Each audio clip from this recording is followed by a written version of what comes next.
All right, good morning. Hopefully, everybody's having a fantastic week. We're going to take a look at some markets today. We got Bitcoin still holding around the $74,000 marker.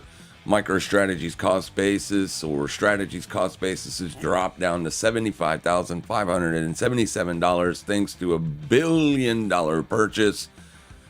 Man, I'm telling you right now, Michael Saylor might have single-handedly saved Bitcoin, or at the very least, if once Bitcoin starts pumping, will be the reason why it absolutely moons.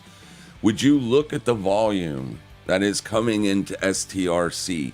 Once he dropped the news that literally Bitcoin only has to go up 2% every single year indefinitely for them to not be able to do what they're doing, that has literally pulled in some of the biggest volumes that this product has seen, literally keeping things moving here. But as of right now, obviously the cost basis is currently keeping things down. Yeah, Goldman Sachs launching a new ETF that's going to be a premium selling ETF, establishing essentially just selling calls, right? It's just a way to generate income that will also extract volatility out of Bitcoin. Strategy has been extracting volatility out of Bitcoin for a long time. This is going to essentially aim about $100 trillion to Bitcoin specifically. I think Bitcoin is going to moon eventually. I think the bears are going to be stuck. We know that the bears are stuck right now in the S&P 500, as you do have fresh all-time highs. This is why we stick to the price is king model. Narrative can go by the wayside. Price is always going to be the arbiter to decide whether or not your positions make or lose money. So therefore, price has to be king.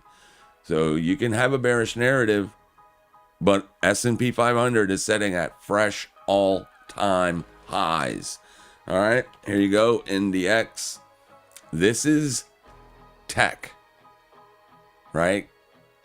Tech was about a month ago the most heavily shorted it had ever been, and not by a little bit, by a long bit, and at least for the last 15 years, right? I say ever, but I say 15 years because that was the data set that was provided, but I'm pretty sure it's most ever.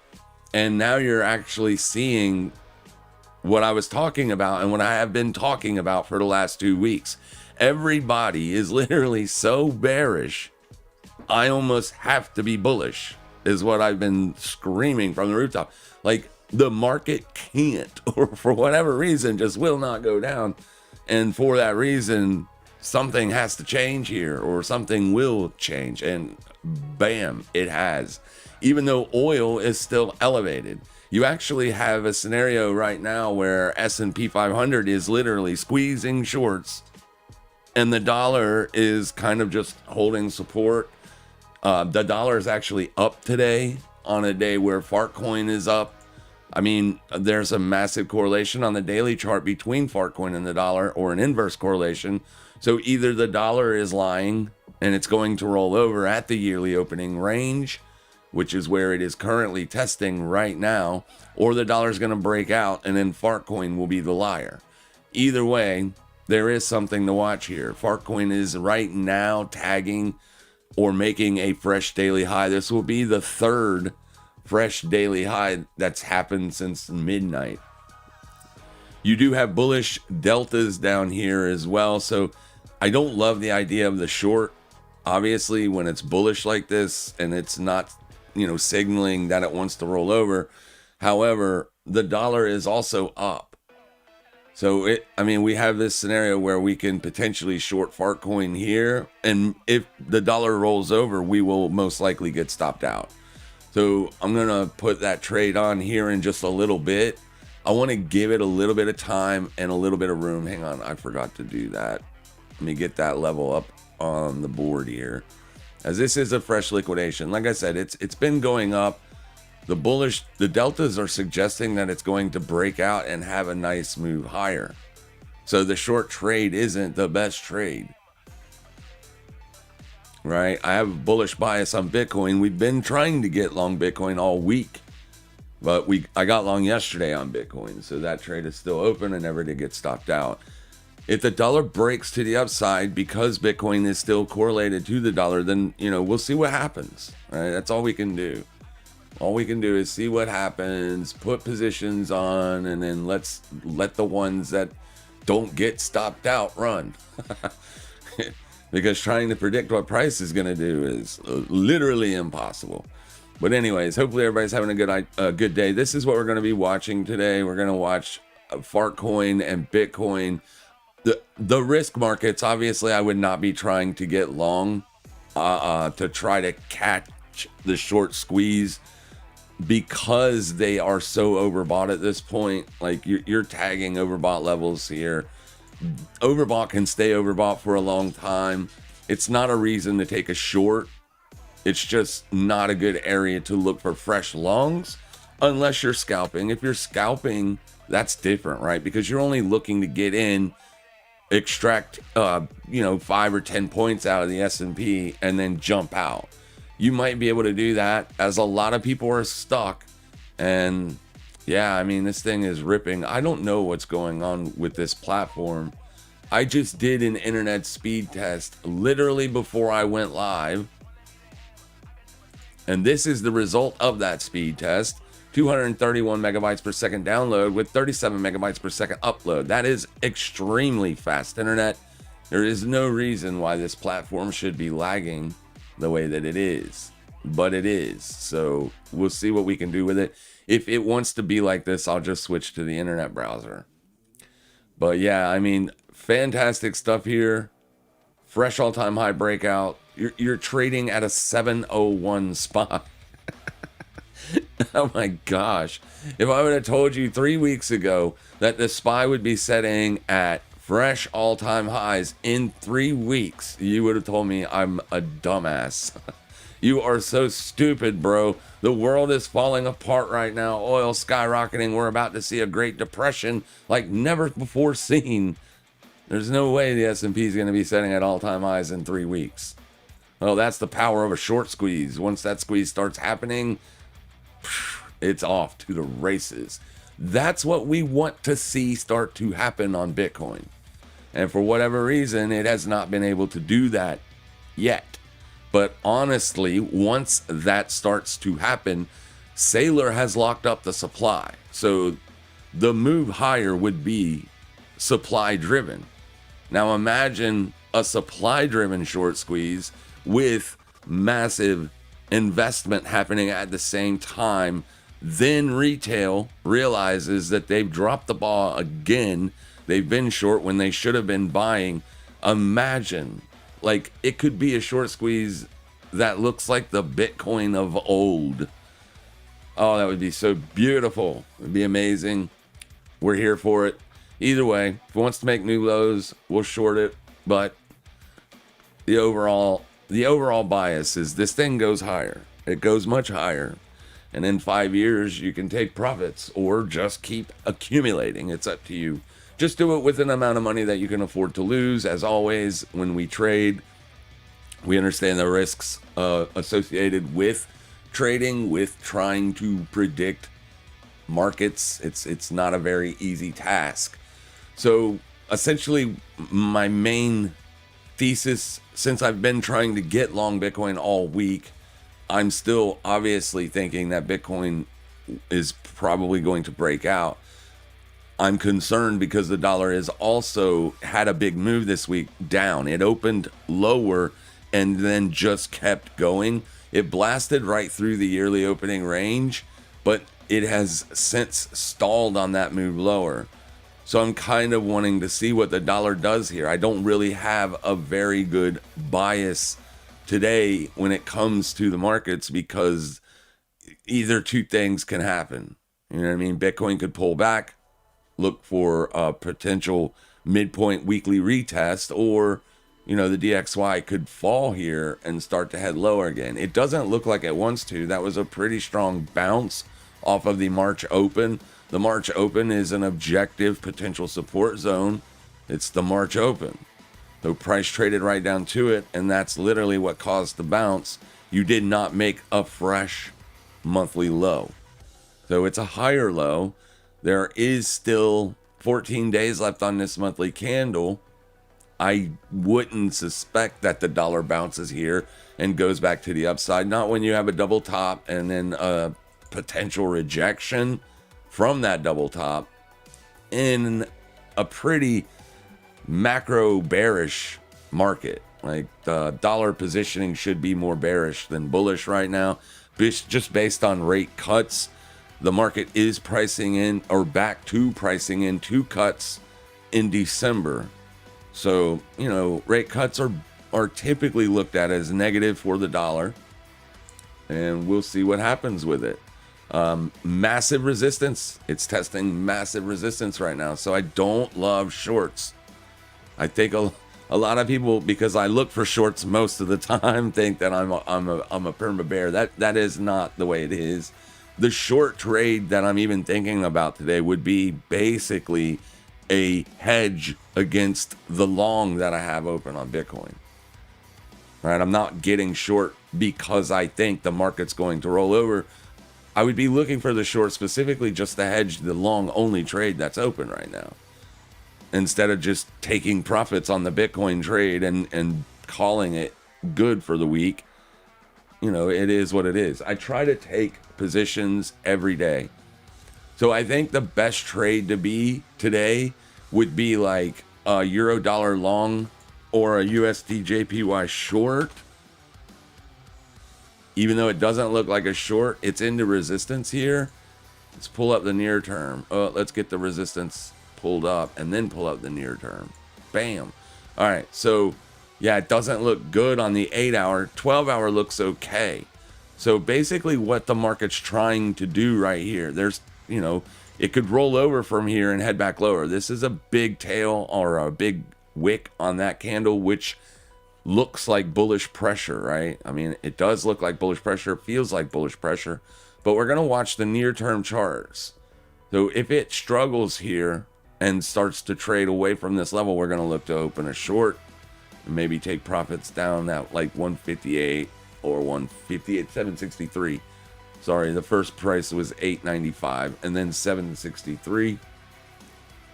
But obviously with that 12-hour high out there, that could be the target, right? That could be the liquidation target. You get above that, then it could just head higher.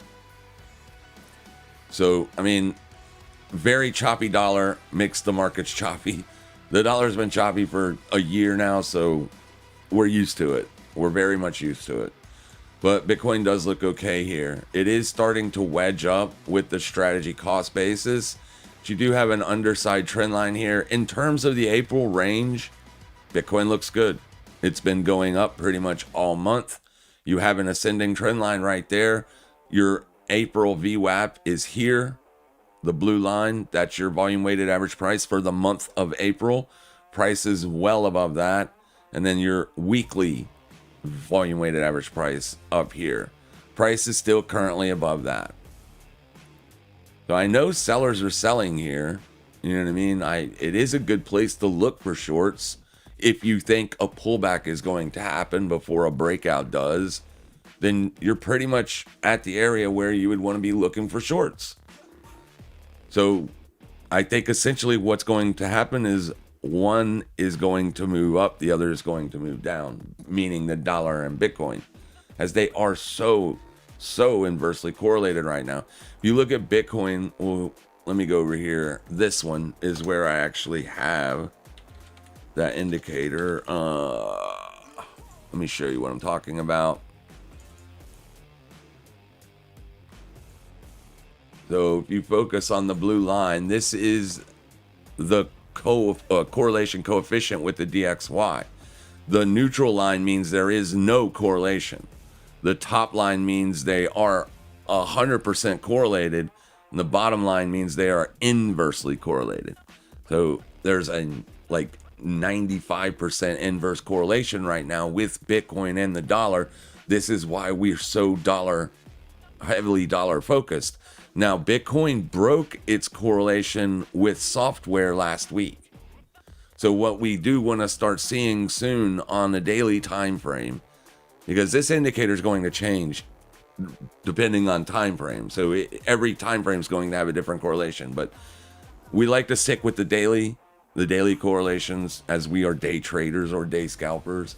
Farcoin is currently breaking out right now, so you might want to seriously think about, putting that short on USDJPY, and then also getting short Farcoin is going to be problematic. But yeah, I don't want this thing to run away. It's starting to, this will be a 30-minute lower low, whereas Farcoin is making that 30-minute higher high, right? And Farcoin is much more bullishly positioned, not bearish. So I think your best trade idea would be to short the dollar, not the Farcoin. But I don't know what price will do. That's the issue, right? But anyways, you might have to chase this a little bit or look for a midpoint check of this 30-minute candle. Your risk should be 159.060. Stop loss gonna be high day, 159.136. When the New York bell rings, if the dollar is going to be bullish, it's going to get stopped out. But in terms of structure, Farcoin is more bullish than bearish. You look at the 4-hour, you're going to be above the 200 and the 21, and the 21 is gaining ground against the 200. That implies a bullish trend. You know what I mean? That's exactly what the average is built to do. Could it find resistance here and roll over? Obviously, the answer is yes. It's the March high. We make sure, yes, it's the March high, so it could find resistance. I'm going to put the short on Farcoin now, and very tight stop loss. So short's already on USDJPY, and then short on Farcoin. One of them will get stopped out, and hopefully the other one will go on to make profit. It's going to be difficult because we haven't even got the bell yet. Farcoin is not giving us a very easy position to put on. I'm not going to get chopped up. If it continues to run here now, then I'll just go ahead and jump out of it and let the dollar yen trade, see what happens with that.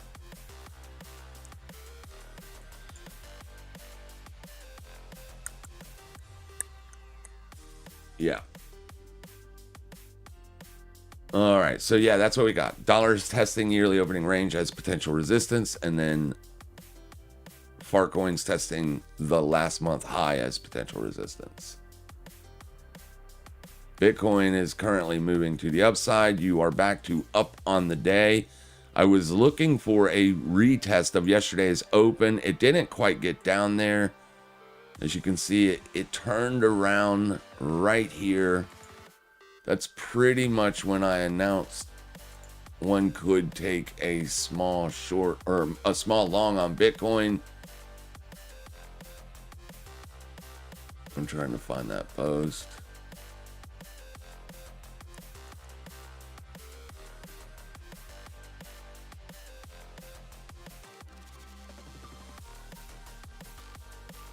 Right there it is. Okay.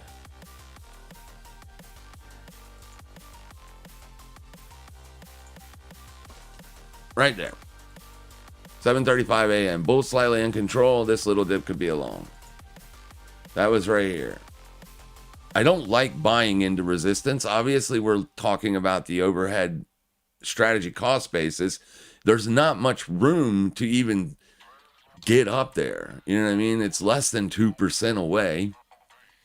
It's not the best trade idea. But like I said, we were trying to get long early on in the week. It hasn't really done anything. Monday was the day that gave us the expansion. Tuesday gave you the liquidation from last month's high and then rolled over. But the rollover happened, and then the bulls showed right back up where I would anticipate they would, which would be at the weekly volume weighted average price. And then we want to see it expand higher again. That's what it hasn't done. You You know what I mean? It gave us the zig, then the zag, and then we want to see the zig again, and the zig is nowhere to be found. So the expansion has not occurred yet. Hopefully the dollar finds resistance today, rolls over, and Bitcoin breaks free of this $75,500 shackle that's been holding it down for the last 3 months. That's what we want to see. And then I honestly believe that Bitcoin could do wonderful things from there. You've got a couple levels though that will act as, here I'll go to the clean chart over here, that you got a couple levels that could act as potential resistance if you get above that so important, so very important level. The reason I think it's important is subjective. I'm looking at it in terms of like just a position manager. If price is still under that, then the fear is still out there. If price is still hanging out under that, then the squeeze on Michael Saylor could continue, right? And that's the bear's hope. Anybody that has a huge bearish target of like 30K or 40K, they want to see this hold. They want to see this hold because the anticipation is if Bitcoin starts to break down massively, that's going to cause Saylor to start selling. I don't think, he's already said that he wouldn't do that. Now, his CEO has come out publicly a long time ago and said that they would. But now that they just need 2% per year, I mean, that's huge news. Huge news. That's not that big. Bitcoin has been doing, like, for the last 10 years, on average, 65% per year. Yeah, this thing could break out big. But 21 exponential moving average on the weekly time frame, 78,514. I think that would be the most relevant near-term potential resistance level if Bitcoin breaks out above this. That's the thing right now. It hasn't yet. It has not broken out above that. So that is still the near-term objective resistance level. You also have February's high. That's the next liquidation point. Right there, that's going to be up at 79K, and then the yearly opening range. So those are all of your potential levels of resistance or levels to take profits at if you're long from, say, the quarter open, because we're in a brand new quarter right now. Let's see where the midpoint is on last quarter. All right, beautiful. Midpoint last quarter is setting at February's high, which would be the next liquidation point.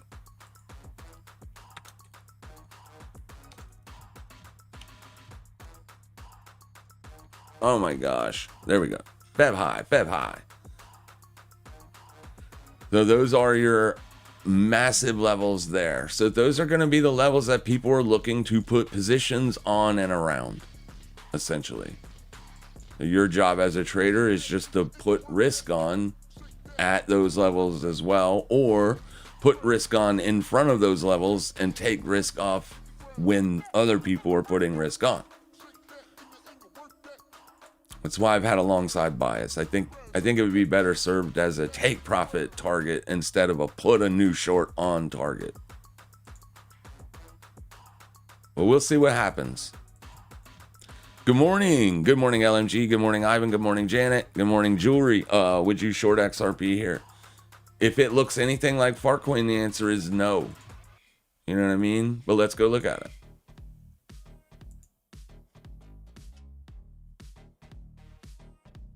There it is.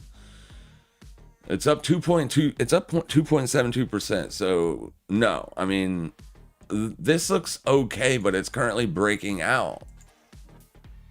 So yeah, I don't like that right there. Now this thing can trend higher. POC, or point of control, which is where the most volume is traded so far this morning or today, is down here. So it looks like London bought it, right? London session bought it. There's 1 a.m. For me, the London session happens at 2 a.m. Eastern Standard Time. So between 1 and 3 is your London session, and they bought it. So what happens? Is New York going to fade that? Well, right now it looks like the majority of the volume is heading in the upward direction. You've been making on a daily basis for the last 4 days. Higher lows, higher highs. Higher low, higher high, higher low, higher high. You're in a near-term uptrend. Very near term this week. Right? You're liquidating things right now. I mean, you just made fresh high week, right? Gosh, I can't talk anymore. You're making a fresh weekly high right now, today. And you have been making a fresh weekly high literally every day this week. Here's Monday. Monday was a weekly range expansion to the upside.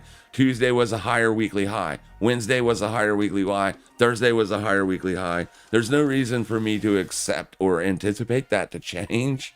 So, I mean, no, I wouldn't short it.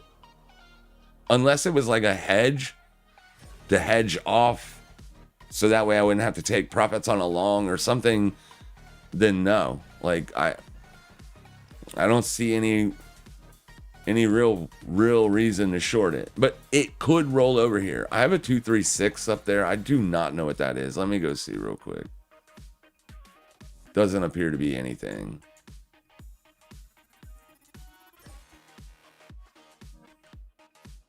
It's this yearly. Okay, so it is this year's fib.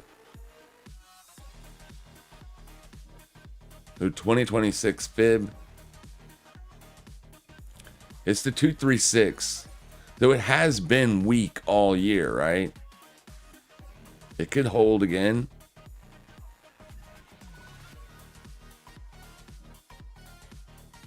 Very long-term wedge. Huge long-term wedge. Very choppy asset. Obviously, this trend line has shifted many times over the period of over this long 3-month accumulation or distribution. We don't know if it's an accumulation yet. We will only know if it's accumulation or distribution after the fact. So you would have to take positions at the levels that the market gives you. It's the 236. It's nothing major. It did act as resistance several times here. You broke out above it, tested the 382 briefly, and that's where the sellers came back. So the sellers have been in control of the market. They let off the brakes right here, or essentially close their shorts. Are they going to be looking for a lower high to short into? Potentially. Let's see. There's nothing on the monthly chart to look for a trade here. Nothing on the quarterly chart to look for a trade here. You're above the last 2-week highs. You're into weekly res almost. Like, that's it. Those are your objective levels to look at. I don't know that I would take the short specifically off of the fib. Maybe if it can reject weekly res for, some time. But you're still way under that. So, I mean, I can't make a good reason or come up with a good reason to short that. No, you can't do it. All right, so there was your midpoint retest on the USD JPY short. So if you were unable to get into that position there, you should be able to do it here. Stop's just going to be the high of day right here.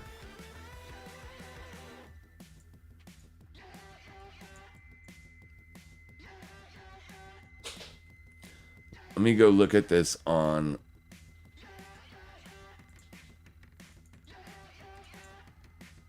okay, so deltas are neutral here. They were bearish.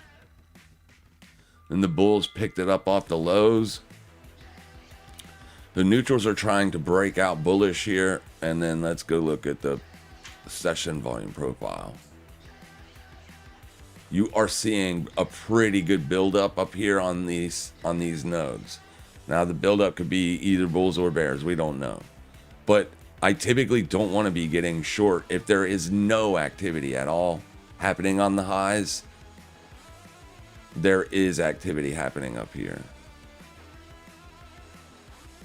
It's a large daily range here. It's not the best asset to trade today, in my opinion, because this range is so big. It's almost twice as big as yesterday's range. It doesn't have to go very much higher to be a bullish engulfing candle. And that bullish engulfing candle, oh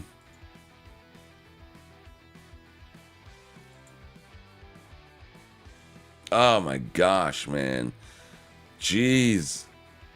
Look at the wicks. This looks like it wants to break out.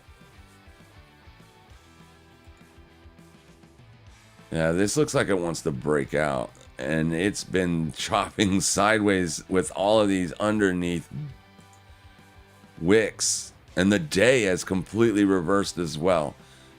I mean, it's a hard day to make a decision on whether to be bullish or bearish. The dollar, looking at this chart, looks like it wants to go up, not down.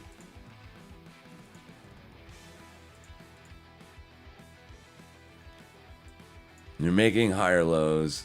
You've been making lower highs too, so you're just wedging up here. It's another scenario where we're going to find out. We're going to find out soon. And it definitely looks like it wants to break out to the upside. The bears just do not have what it takes. And that's because the yen has been so freaking weak.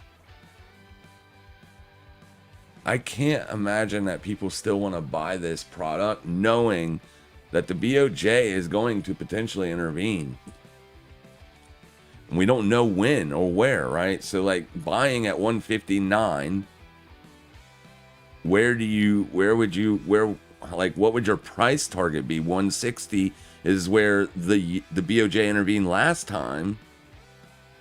What, maybe 161, 162, 165? Do they intervene? Were they just threatening the intervention? It's a difficult trade, right? USD JPY. The macro is difficult. The positioning, or at least the way people are positioning here, it makes it difficult. The best trades are going to happen on the outskirts of that wedge. You know what I mean?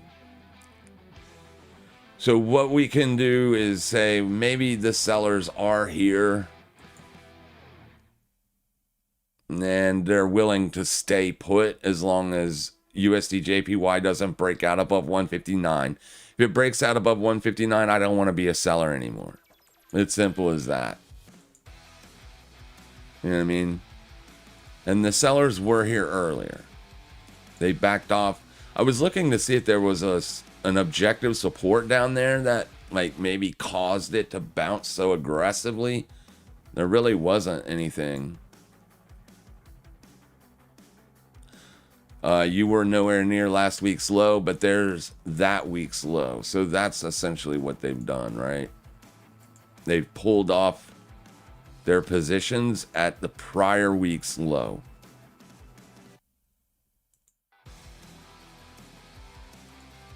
And then let me see the EMAs. The EMAs are bullish. EMAs are bullish. So I would say this would have to be a profit target level, right? For a short. It would have to be. Because there's a pretty big chance that this thing bounces here, if it even gets down there.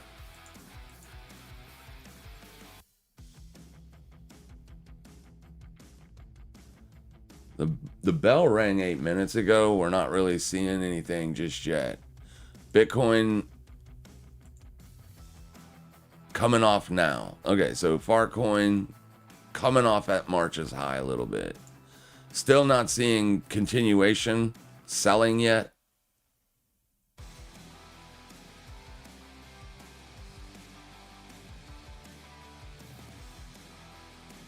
Yeah, that's way higher than I wanted. The original price I wanted to see it roll over at was here. But with March's high being up there, I can see why price was attracted to that spot. that would have, you know, been a better spot. Your monthly levels are always going to take precedent. So in this scenario, I should have been checking the higher time frame levels first to see where Fartcoin was in regards to its prior month swing. Those levels are always going to be more efficient levels to watch than, say, an intraday level or a daily level, because there's a lot more orders positioned at those higher time frame levels. So it looks like the USD JPY position is going to be stopped if this continues. And then the Fartcoin position will get paid.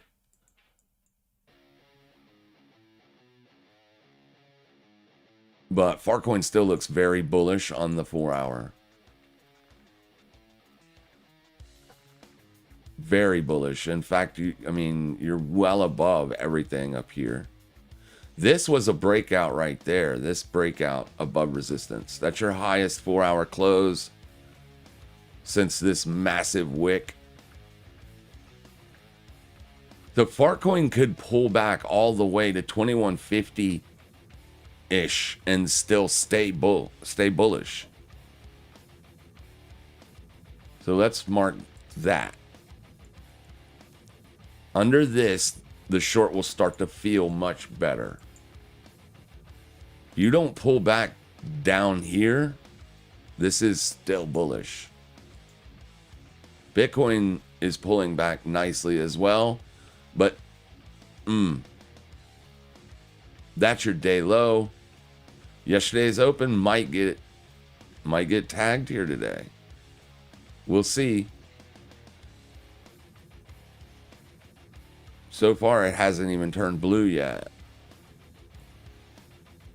That was daily res up there. Sorry if I didn't mention it. That white line right here. It was not marking 4-hour supply. It's marking daily res. It's just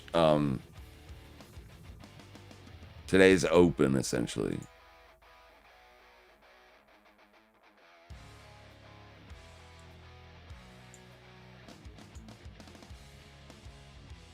Yeah, Bitcoin bouncing here, so we'll see what happens. Let me see these deltas.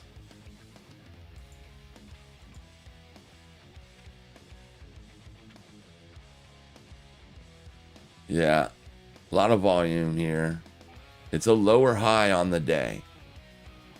There it goes. So now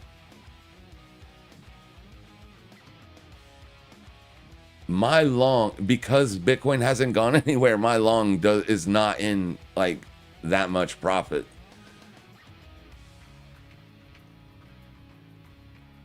Yesterday's expansion looked good, but it today did nothing. I was kind of hoping we would wake up this morning and Bitcoin would be up in here. This is probably going to be a big level. Goldman Sachs, their ETF is going to sell calls. They're probably going to offer many different products, but the product that I was reading about, it's going to be a call selling product, which is a way to generate monthly returns, right? To generate revenue, and that's what yield drives capital. That's what drives capital, not big gains or big losses. Yields, small percentage returns. That's what people want. That's safe. So a call selling strategy is going to keep Bitcoin in a range for long periods of time. But once they start positioning that ETF, we could see Bitcoin chop around here for another several months. But once it starts to rip to the upside, then they'll have to roll those positions, and it would be a bad trade to have on if something is ripping to the upside.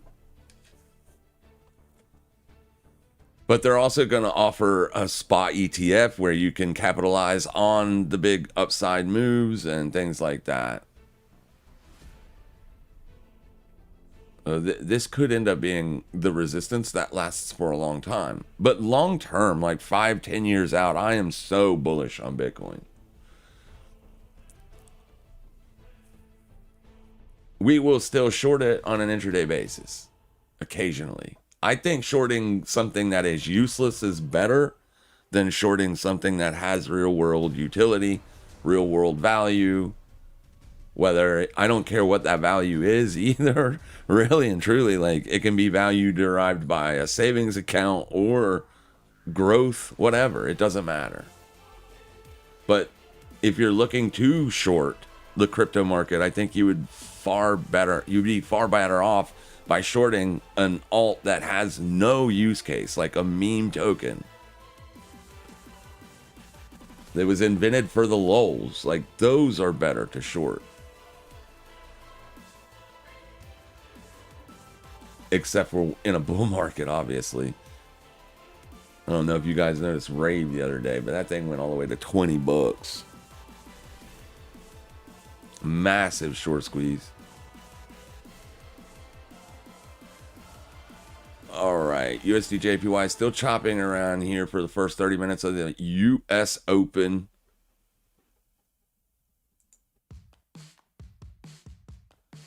We do not need moving averages on the 30-minute chart. I don't like that the deltas are still trending to the upside. I like that they're neutral, but I want to see bearish pressure. We're not seeing that.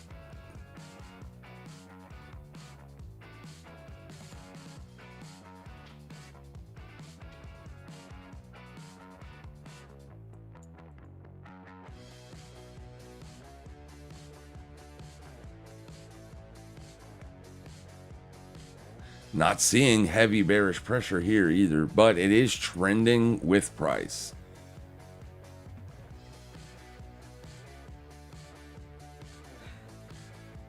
Let me see, where would my take profit be?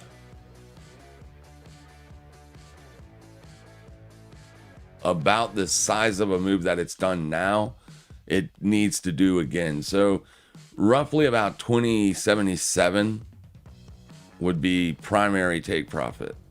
Probably just ahead of that too. So right in there.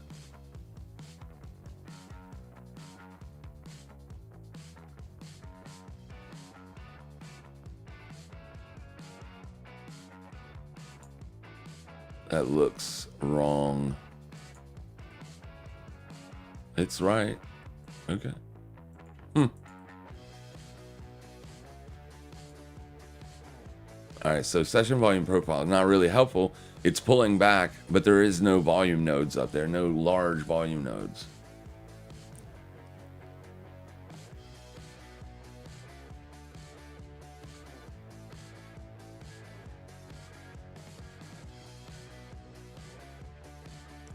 Good morning, Tony the Fish in the house. What's up, Tony? Tony's been long since the quarter open.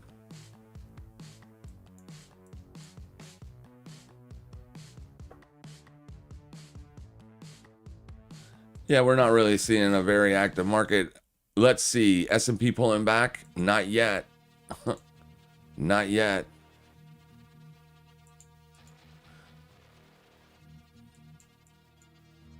I can't believe this, man. That thing absolutely ripped. It's probably going to pull back, though, if the dollar starts to rip above the yearly open. Did you guys see Microsoft?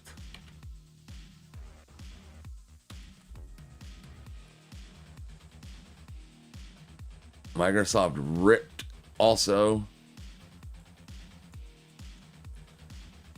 Was massively overbought for a long time. Eventually, we figured it was going to pop. It popped. That's a pop. Affirmative. That's a good reaction. That's what I would want to see owning Microsoft.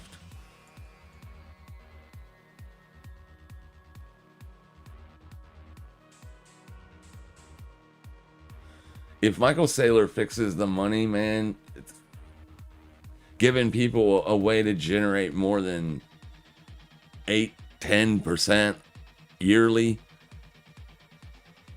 I'm going to put money in it. I got to talk to my I got to talk to my tax guy first, but I'm definitely going to put a nice chunk of change in the STRC product if he says it's reads over the paperwork. I pay him to do that. There ain't no point in me reading over all that garbage. Too many tax laws. But yeah, Michael Soder's going to get a little bit of my money as well in that. And then I own MSTR shares, but I don't know how MSTR will fare once they extrapolate or pull out all the volatility on Bitcoin. Like long term, I don't know if it will continue to trade as a 2x levered ETF, or if a lot of money is just going to rotate out of MSTR into STRC. That could keep MSTR down a little bit as well.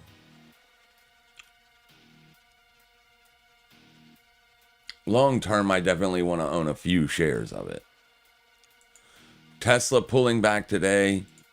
Nvidia pulling back a little bit today. Apple pulling back pretty massively today. Apple would have been such a good trade yesterday, but I didn't take it. Weeks is also offering OpenAI, a ticker on OpenAI. I don't know how they're doing that, but hey. Let me see. Let me read a few of these things that they're offering now. They're tokenized stocks that aren't even being traded. Anthropic, 385,000 units traded today on Anthropic. OpenAI's had 171,000 futures contracts traded. Lenovo, Citi. What's this one? Where's the other one?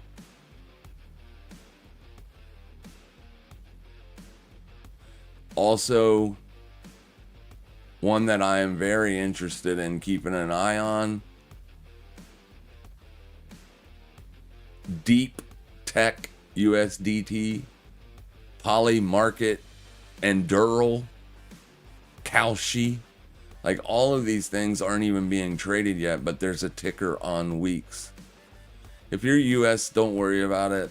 But if you're not in the US, maybe give it a check. There's a link in the description that'll save you 20% on fees, but you don't have to use it. All right, USD JPY just been stopped out as it's breaking out to fresh day highs. So there that goes. Hopefully I wasn't too early on that, but we'll see. Dollar is still not breaking out, so it could be because of yen weakness.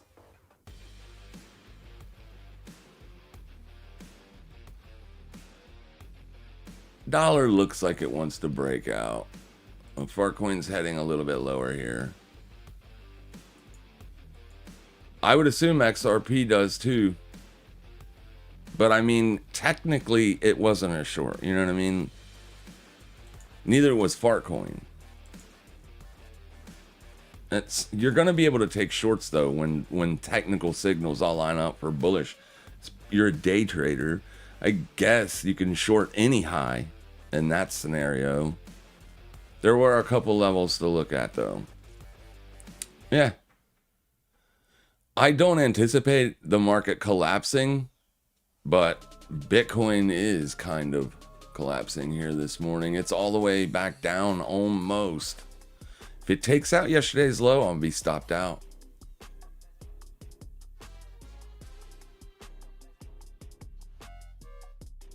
Yeah, this is hot rodding to the downside a little bit more aggressively than I anticipated it would today.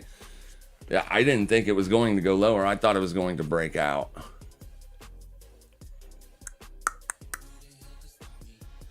MSTR's cost basis looming overhead. So this is last week's high. If you were wondering what LWH stands for, it's last week's high. So basically we take a very, very, very simplistic approach to the markets. If price is above this, then it is trending. Then typically we want to be long. You know what I mean? But the dollar's bouncing, and that's causing sell-side pressure on Bitcoin this morning. Looks like it's going to take out yesterday's low.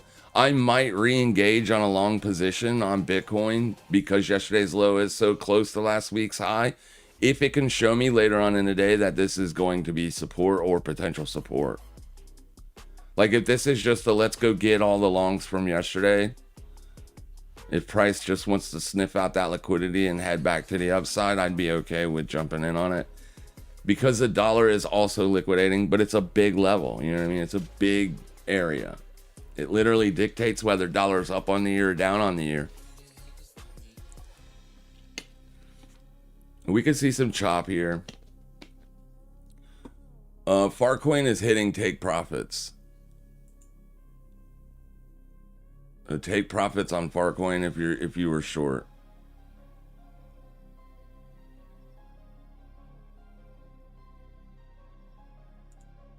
Bitcoin has been stopped out. So the Farcoin position is the only one I have left. USD JPY got stopped out. Bitcoin stopped out. Farcoin's the only one left. But that's all right. Farcoin made the money. I'm okay with taking a loss on the Bitcoin trade. That was $30. I didn't lose $30 on USD JPY. That account is smaller. And then this is made 300. I'm going to have to chase it now, of course, because I didn't have that take profit already set out there. So we'll set this at 95-ish on 75%. Well, can't do that. Yeah, it's going to have to go a little bit lower. All right, Bitcoin's bouncing. Let's get back down here real quick as I finagle this. Bitcoin is bouncing at yesterday's low. Do I want to chase along here? Probably will try one more time. But it has to fill me at yesterday's low. I will not chase it higher than yesterday's low. 73,471.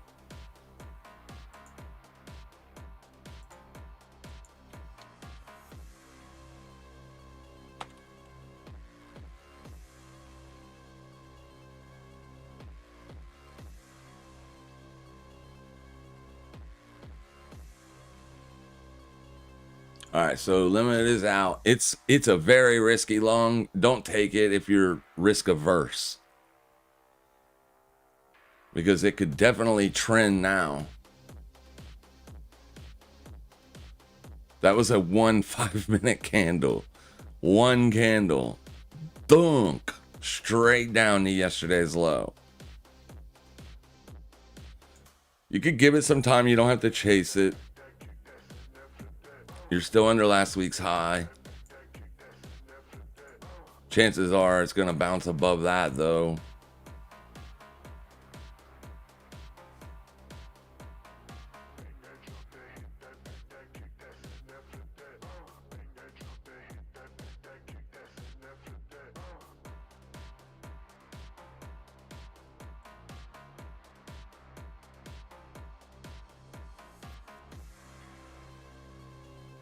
Big volumes.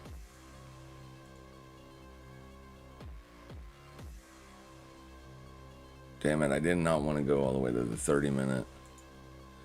Yeah, dollar is spiking hard. This might drive some continuation, so it might not be a good idea to try to buy it. It's what I would want to do, though, if I was price and needed liquidity. But the yen, USD yen is ripping. So you're at the weekly open here. Not on this one. I have to go to forex.com. Because this exchange gaps. Where's USD? There it is. You're tagging the weekly open right now.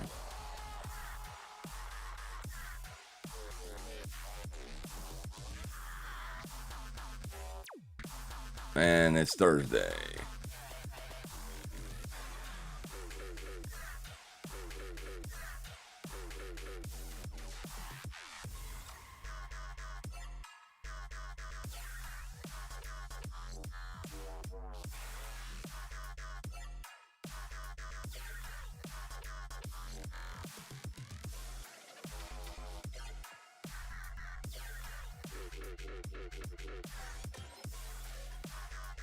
If it's going to be a bounce, you probably won't see any lower 5-minute closes. But that looks pretty serious. And your point of control shifted a little bit. Not really.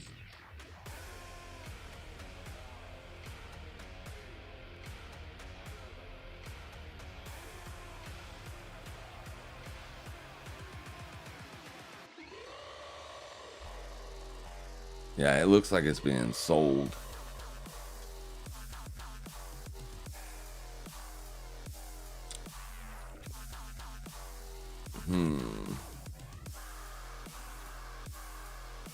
Let's see if we get a lower close on this candle.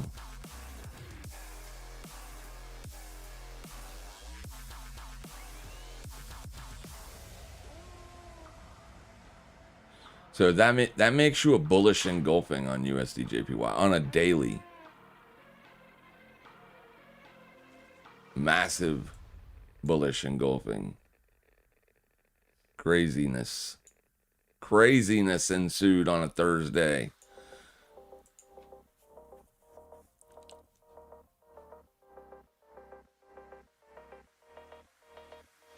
Big volumes here.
That is not the monthly VWAP, is it? No. Why is it so close on the 30-second? It's not actually here.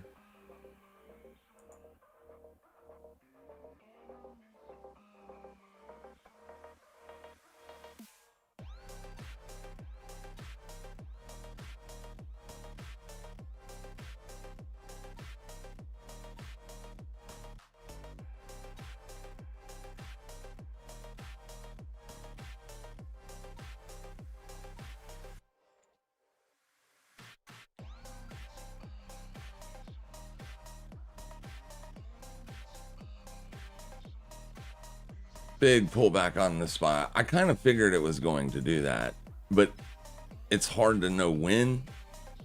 It got really oversold here really quick.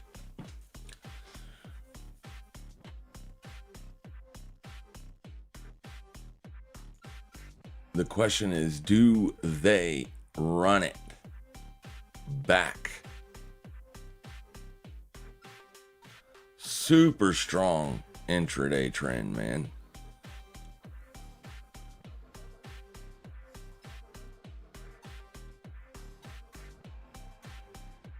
It's probably going to pull back deeper. I mean, it feels like it would, right? This thing has been absolutely on fire all week. You just liquidated high of day or high of year, high of everything. People are going to take profits.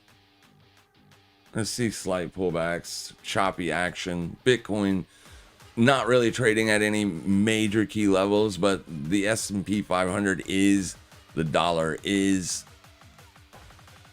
You're at the weekly open on the USD JPY, so you got big key levels here.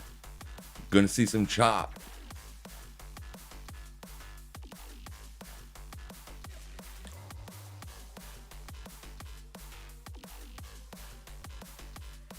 Dollar liquidated high of day as well.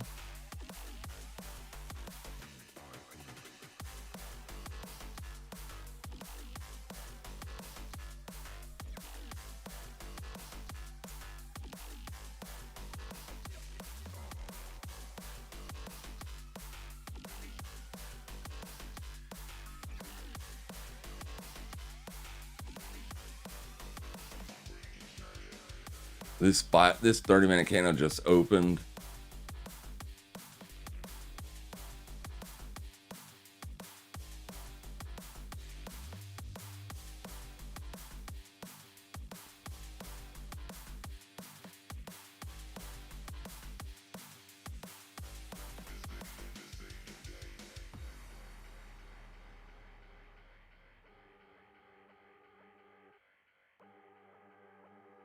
That was a decent move on Farcoin.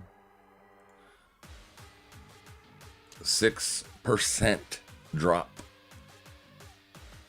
Not bad.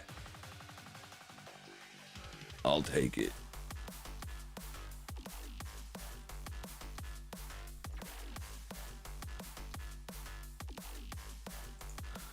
I'll take it. All right. Took the Circle short. It's playing out nicely. Yeah, Circle was testing 4-hour res. I don't know if it was on this, but it was definitely, yeah, it was. I just told the community this morning that it would be one to watch for a short 4-hour res. That's going to be your resistance right there. It's not going to give me the almost 5% move on that. This is an aggressive mover too. Good stuff. Take profits, because we don't know. I mean, if it's going to be a prolonged down move that's going to last for the rest of the week. I mean, or if it was just a liquidation, because it's been choppy and range bound for 2 days. I did not think it would get down there that quickly, though. So that's all. Whenever momentum is that aggressive, it's kind of worrisome, but there is a lot of people buying it for some reason. They're like, let me have it. You've got that confirmation here as well. Like, that entire aggressive sell move was literally bought right back up.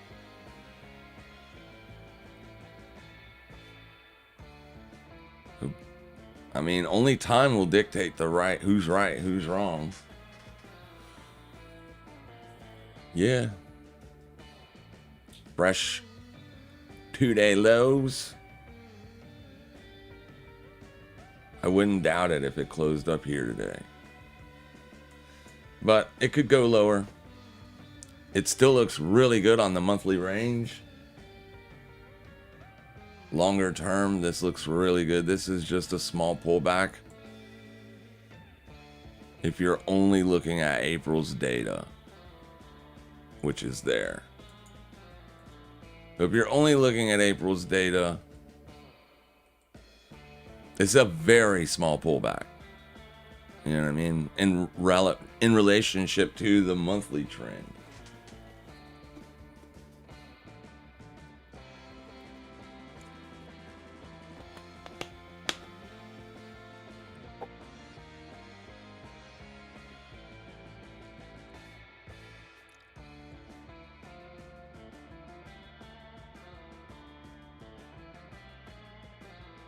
What has happened?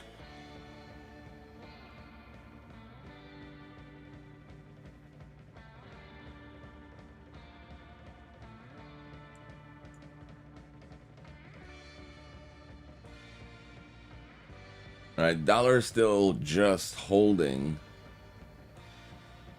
at the last 30-minute midpoint. And kind of just very small pullback.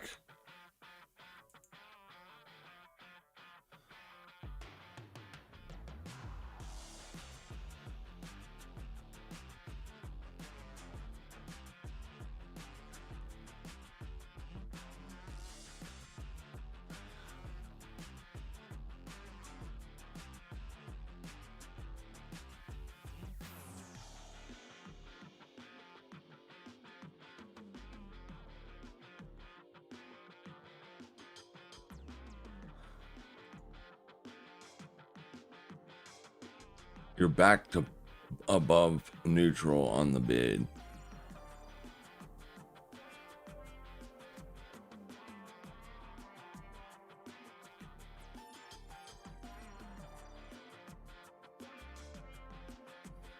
$73,822.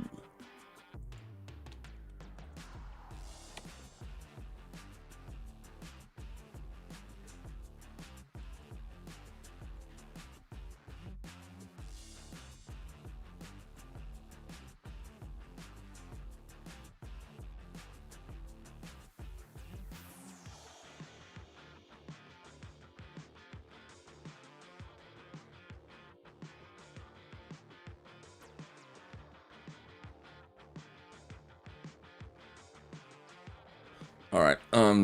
Where would you take profits on? I would take profits now on Circle. It's at another a previous swing high.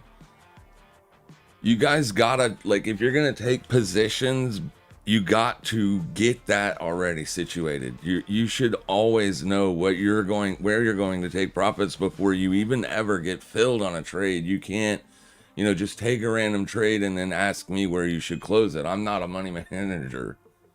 That's your job. But yeah, I mean, if you're taking the trade based on it's holding a range, then the range lows should be where you're looking for that primary take profit. You know what I mean? You're looking for what, a 2% move on an intraday trade scalp? That's what you definitely want 2% to be your take profit. Or 3 or whatever, but you definitely want to have that situated before you ever get short. I can't see the future, so there's no way I can tell you where the ideal place would be to take profits. I don't know where this thing is going. You know what I mean? I have no clue where this is going. Not 1 second from now. I can't tell you where. Just, if you're looking to risk a small portion of capital for a scalp, you're looking to take profits given a 2-to-1 or more, 3-to-1 risk to reward. So depending on where your stop is, that will dictate where your take profit goes. So always get your entry and your stop lined up, and 2 times that is your take profit. Always, always, always. You can base it around objective levels if you want, but you're going to do far better just by simply saying, if I'm taking profit, or if I'm entering there and I want my stop to be there, then your take profit has to be at least minimum, probably like 2.15% to cover the fees, like that. If your stop loss was tighter, then that means your take profit's going to be tighter, right? So always use this tool and try to figure out where your take profit and stuff is going to be before you enter the trade. If you're just going to hold it, I don't advise holding, or wouldn't advise holding shorts for long periods of time unless you're in a bear market. Circle could be classified as in a bear market. But I mean, it's bottomed. You've been making you've got 2 months here where you've made fresh highs. So on the very near term, you're no longer in that bear market. Once you took out this high, made the higher high, any continuation beyond that point, the market is already going up. So the down move could be exhausted at that point. You're looking at 3 months of data. And a strong bearish trend, you're going to want to see down candle, sideways candle, down candle, or at max, 2 sideways candles, then down, right? That's what a bear market looks like. Not this 6 months of sideways. That's not bearish. That's chop. And you don't need to be focused too much on long-term data, especially being a day trader. You're operating on an intra-week, intraday basis. You're only going to need to know where you are in relationship to your last month, last quarter. This prolonged bear market thesis I hate that people run with it. You know what I mean? I hate it. I hate it. I hate it. I hate it. Because bear markets are very short-lived, especially in growth assets. Very short-lived. Year and a half max on Bitcoin. You're 6 months into that. You're 6 months into the Bitcoin bear market.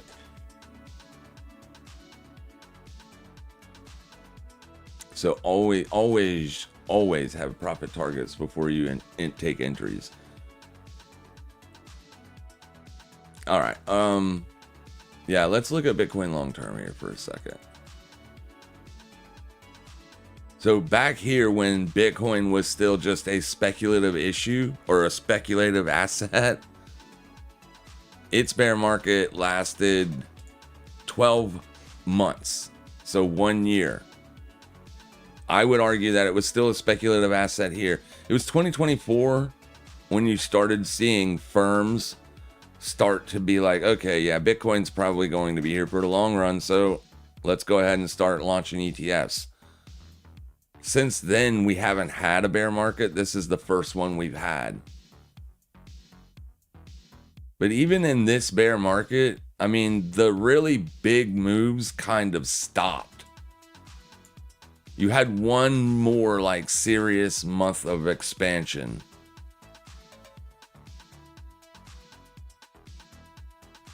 Yeah, but I mean, this was such a meteoric run on it. It was literally trading at like $1,000, and then the next thing you know, it's up at 20K.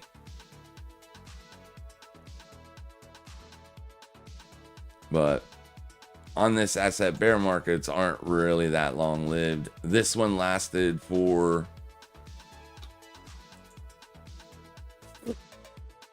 well, let's just go to here because this is the actual meat of the move. Anything under this candle's close was very minimal, right? Another 22% drop, so it's not that minimal, but compared to what you got on that stuff, pretty minimalistic in comparison. And then you look over here and it's been pretty much straight down except for the last 2 months. So if the bears are right, next month needs to be that expansion lower.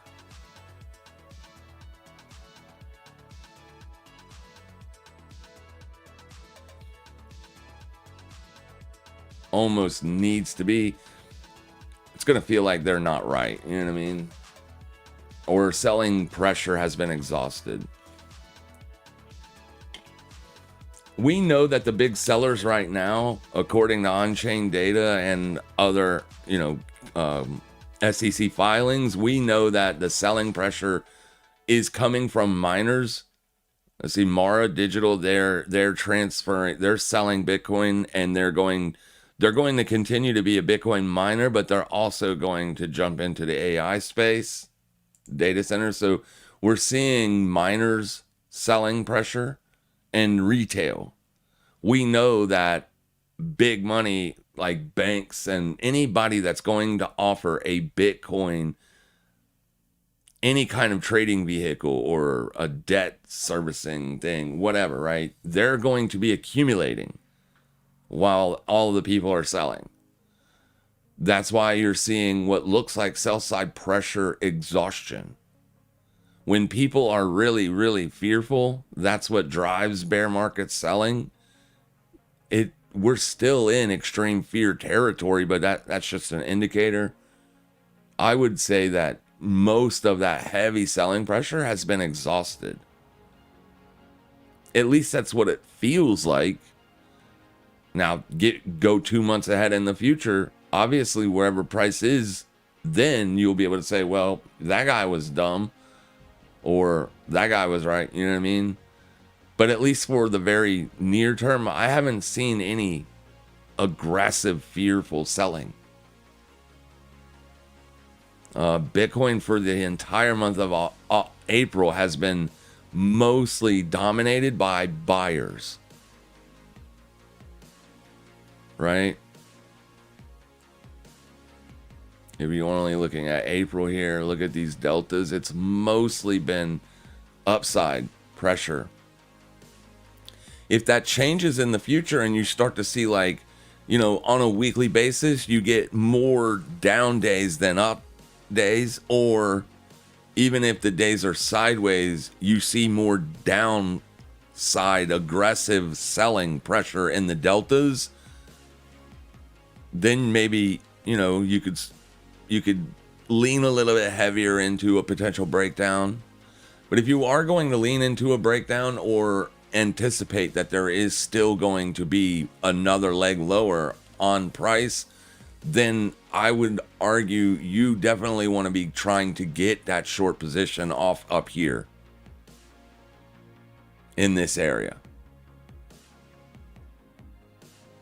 So, like, maybe if you're not short today and you want to be short because your bias is different than my bias, that it is going to break down, it is going to have that continuation, maybe watch something like daily supply or something like that moving forward.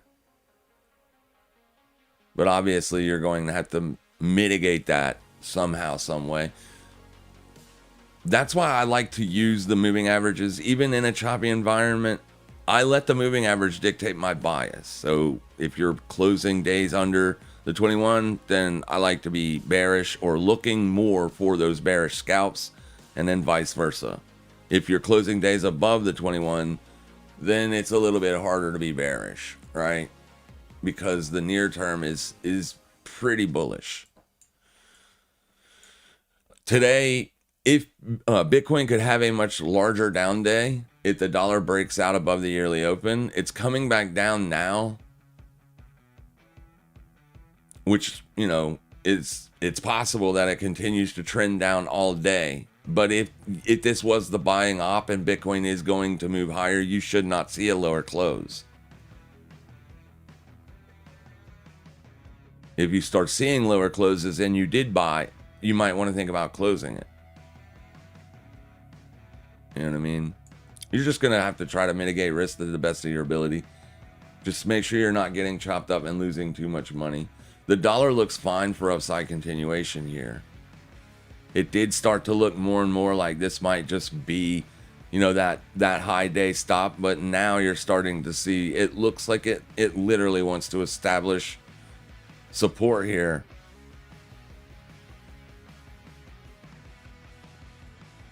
It's already moved up slightly high today. The oil is pulling back though. Oh, that's not oil. Sorry. What happened to my oil? Oh, that's what this was. Let me get oil back up here. It was up today. It's B, not P.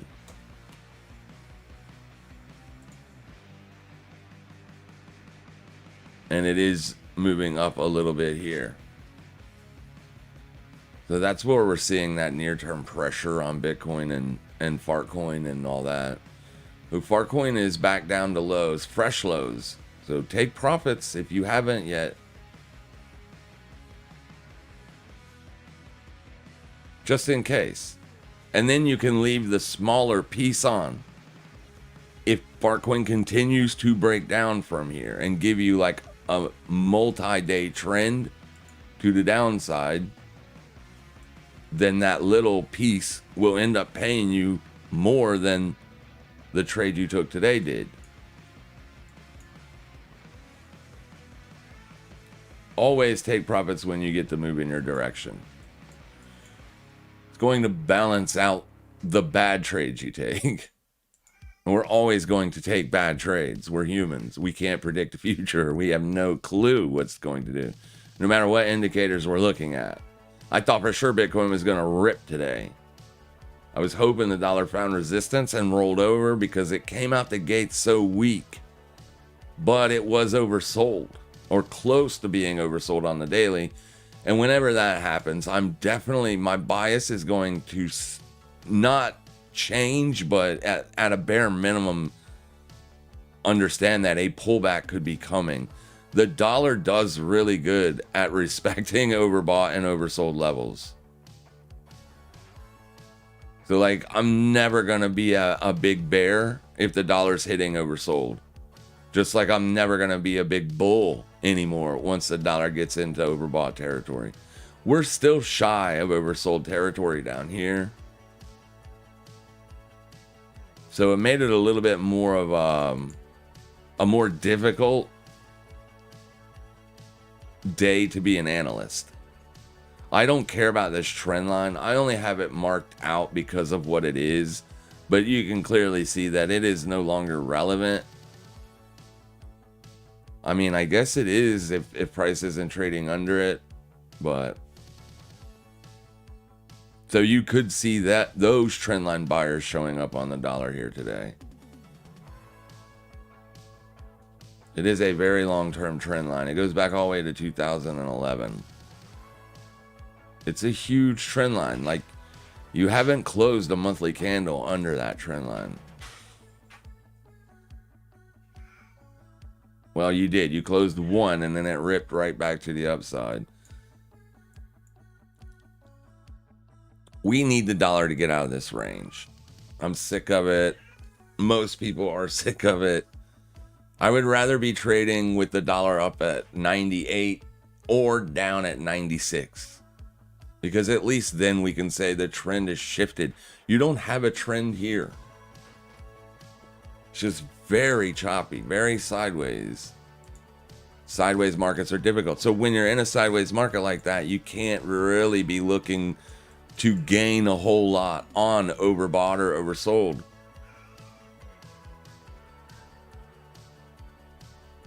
So we didn't quite get to oversold, but it's a major, major level. So I expected that we would probably see a few days of chop here. I actually anticipated it to be yesterday because there was enough momentum on Tuesday of downside pressure that the dollar ripped right through the level, but I anticipated Wednesday would have been a buying opportunity. So we tried to short the euro yesterday because of that. This week has not been a very easy week for me because of the markets opened and ran instantly. They didn't really give us an opportunity to even get a bias. It just opened and dumped. It gapped down and just took off. See ya. And then, yeah.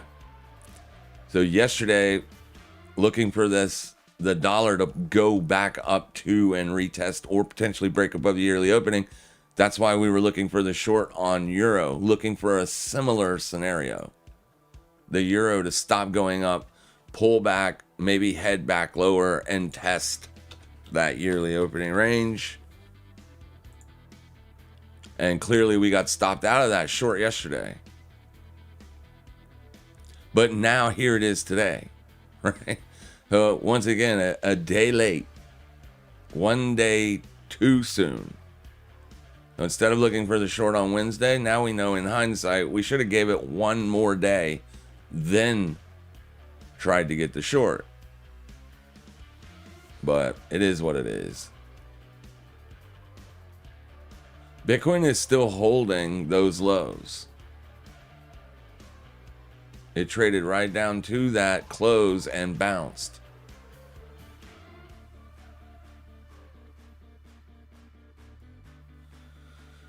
I'm gonna take profits on Fartcoin now, just so that way I can say I made my $300, and then I'm gonna try another Bitcoin long, and then I'll be done.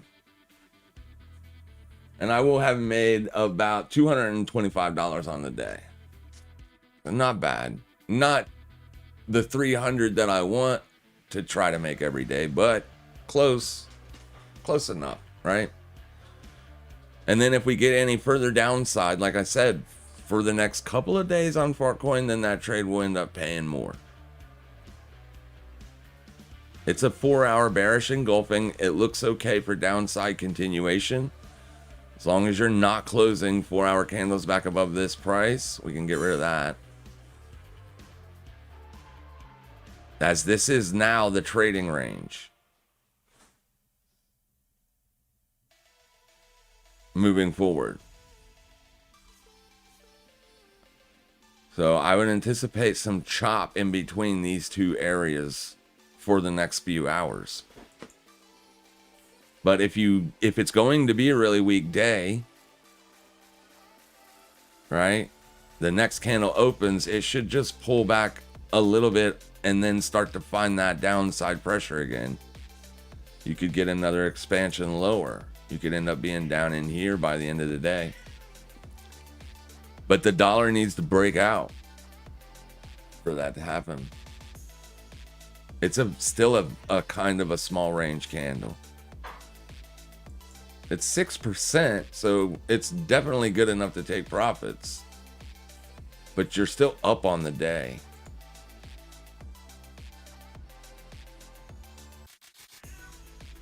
You're still up on the day.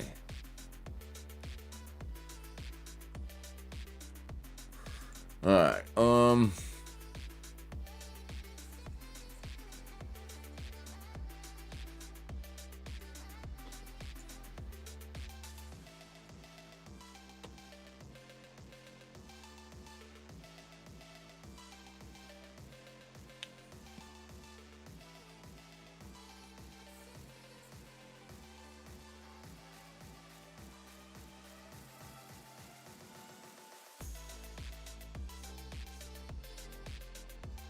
What? 13135. All right.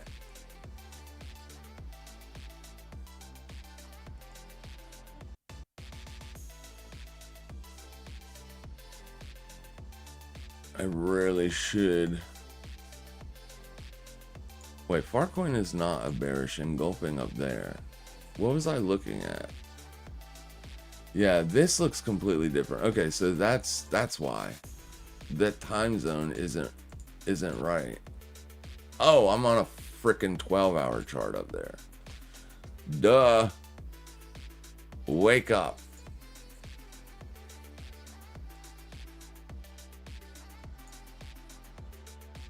All right, there's the 300 bucks. Good to go. Okay. So now I need to really think about, do I want to put that long side risk back on Bitcoin or not? It doesn't matter now. I made my money. I'm good to go. My account is up more than it was when I started the day. That's what we're striving to do.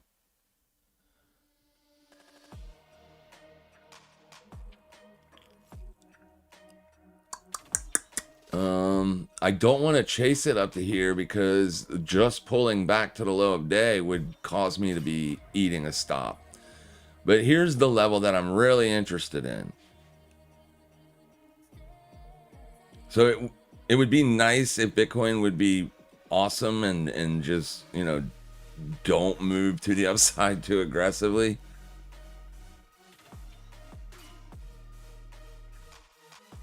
The dollar looks like it wants to continue, so that's kind of why I'm not like going ahead and adding right here at last week's high. Because as long as you're looking at the weekly time frame, as long as you're trading above this, you're still a trending candle compared to what happened last week. Right? So just looking at this week, and do I think that Bitcoin could close this week's range above last week's high? I think it could, but not with being correlated to the dollar so strongly.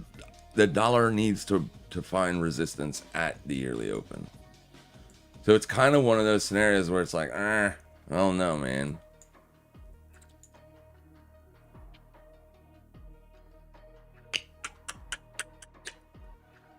But we are definitely closing days above the 21.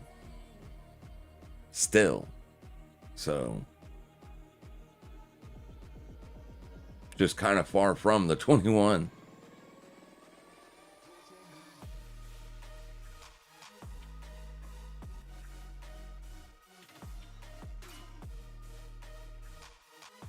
Yeah, I think I could go higher still. It looks fine to go higher still.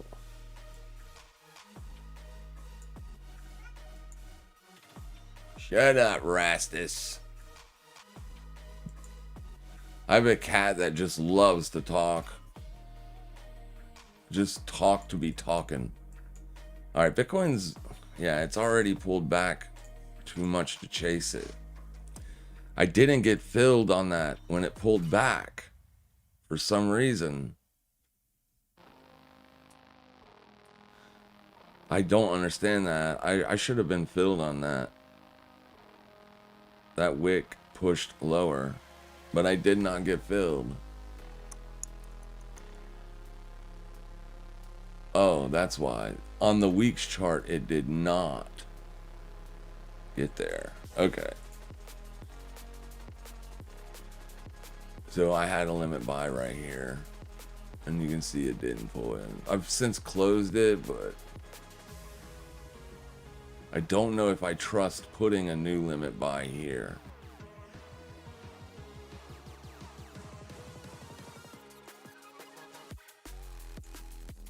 The 73,517. I guess we'll try it.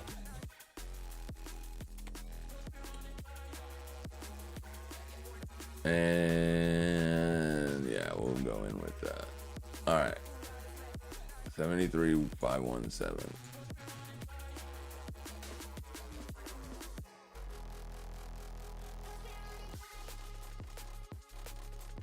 And then of course right here would be just right there would be my stop, because if it starts making fresh daily lows, I no longer want to be long. It will probably, if it does that, then it might be going all the way back down to the monthly VWAP for a retest. You also have an old weekly resistance level right here. It's just the close of this candle. That's pretty damn close to the midpoint of this week's range.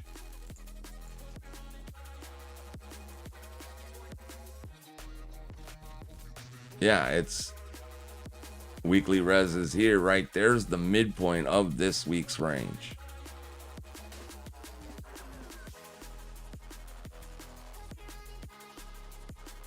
So basically, if it makes a fresh day low, if you take this wick out, then it could be coming here for the retest. And then down here is that monthly VWAP. So I'll set the limit buy there and see if I can get filled on it. It's a higher 30-minute high. 980, 980, 984.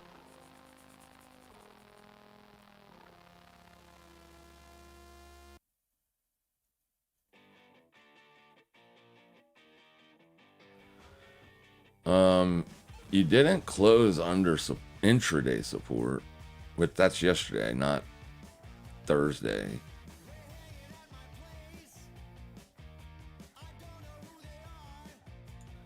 That still looks okay to me. Doesn't look terrible, but it doesn't look good. I was hoping we would be up here by now, pressuring those bears. It's like volume dried up. Even yesterday, there just was not as much volume. So it's like the buyers they're afraid to get long here because it's so close to that. The bears should be able to destroy this thing if they wanted to. They should be able to destroy it. You got fresh monthly highs up here. Fresh monthly highs. 12-hour looks rough.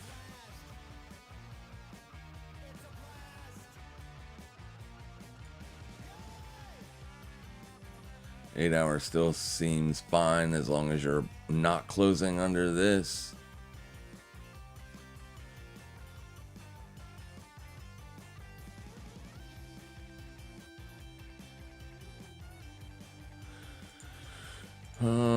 What's oil doing? Oil is still climbing, so it's broken out and expanding. It's not a massive move, but it's just the day's move is higher. So you're currently above yesterday's, and the previous day's open.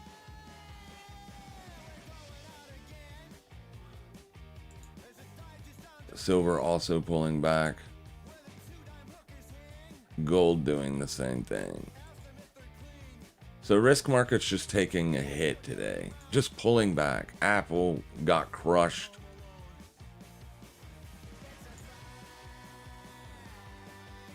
Oof.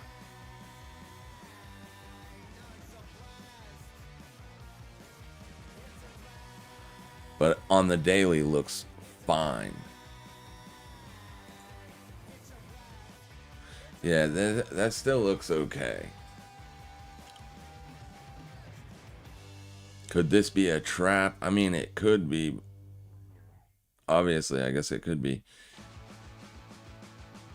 But it's hard to think. It's hard to look for shorts with this chart. It looks like this would be a buying op. Maybe, I mean, I'm not telling anybody to buy that, right? There's too much momentum in the downside on Apple. That's a pretty significant move. You gave back almost all of the breakout. Not all of it, but almost all of it.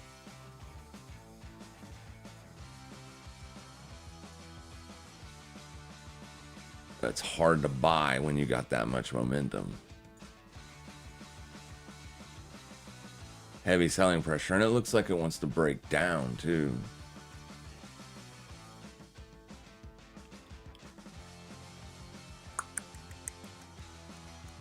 But the daily looks fine for longs. Most people that take trades based on daily closes, they probably would look for longs on Apple if Apple can close above 261.93 today.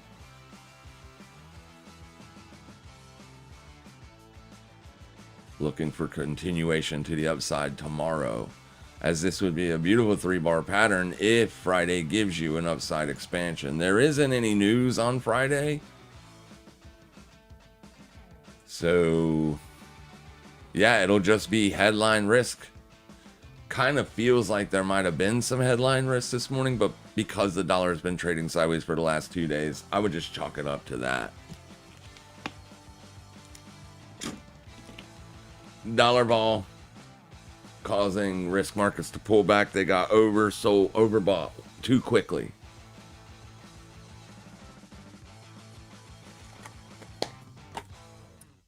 All right.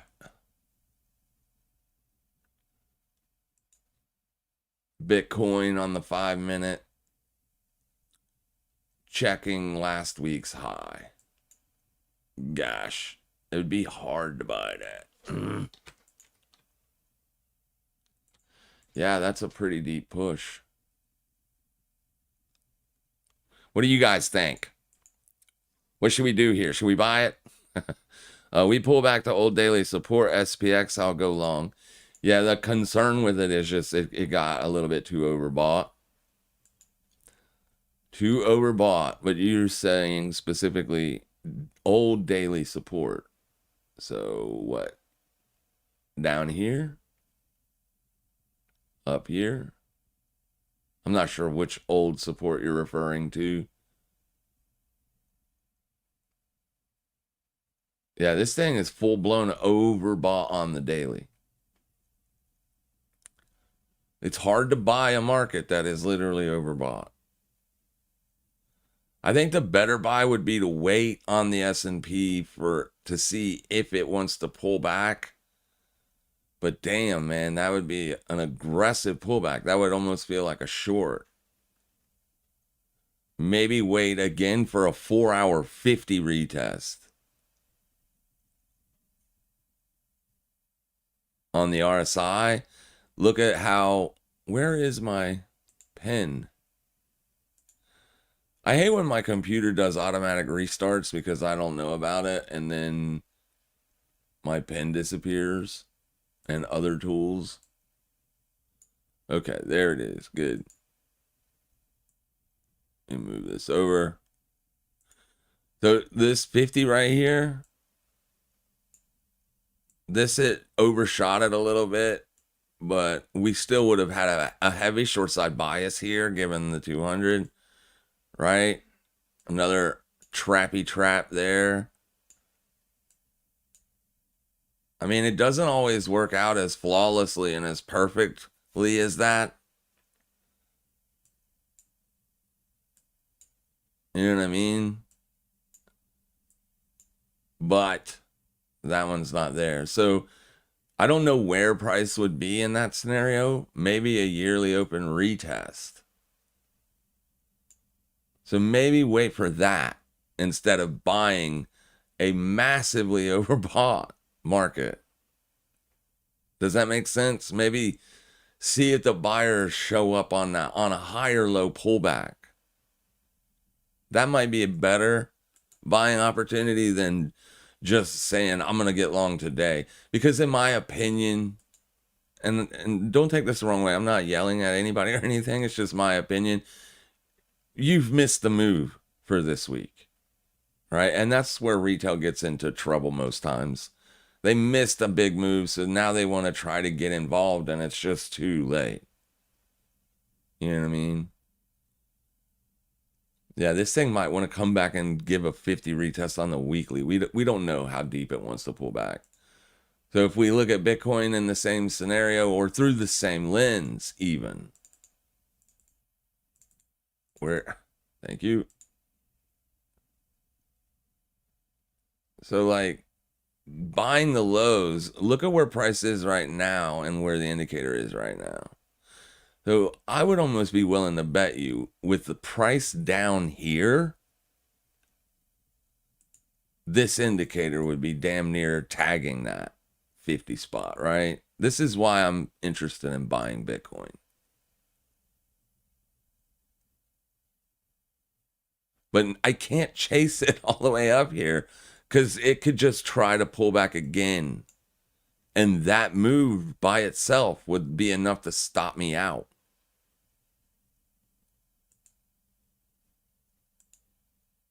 As this is a buyable opportunity in terms of the weekly structure and all that, right? You don't have that on the S&P. It's totally different. Totally different. Use the RSI for, like, look at it in terms of cycles, in terms of momentum. It's a cyclical momentum oscillator. That's what it was designed for. Not the overbought and oversold, not so much. But just look at Bitcoin, like through here. Anybody, you could have been a buyer or a seller in here, and I would have been like, yeah, you're right. What do you mean? I'm right being a buyer or a seller? Yeah. You're right being both, arguably. But then the buyers won. They won. Okay, good. So when it comes back for... right? We wanted to be a buyer then. This is why. Like, here, wanted to be a buyer, but it gave it a little deeper of a push. But it still wasn't full on be a seller.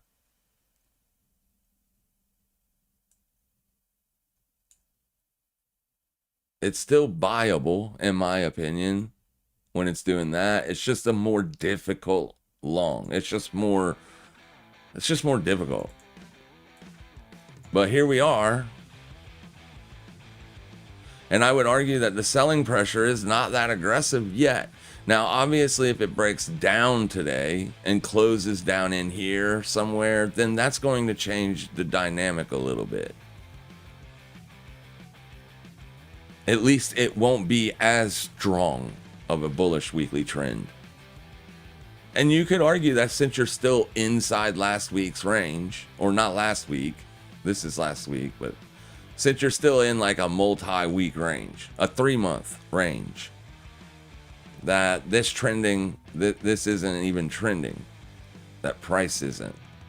But I choose to view it in terms of what the month we're in. We're in April. And it's definitely trending for the month of April. So that makes these retests buyable opportunities. I just didn't get filled. Piece of shit. And this also, like, I just, at this point in time, was early. But look what it's done since it's tagged the weekly open. It hasn't even tagged it again. So is this strong? Not really. What does momentum say? Yeah, momentum says this is still a potential sell. Like, I was just early on it. So that's where retail, doesn't shine so strongly. Including myself. Like, I probably should have waited until after the bell to put the short on USD/JPY. I just didn't think it was going to do that. To be clear, I thought like literally it was going to roll over.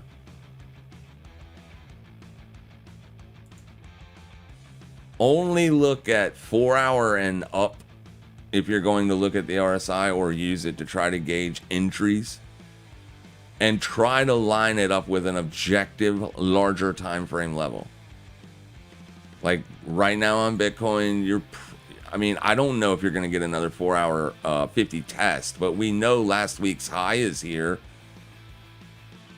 So we can be a buyer on that. Tomorrow could be a very bullish day on Bitcoin. It could also be a very bearish day, but that's the risk.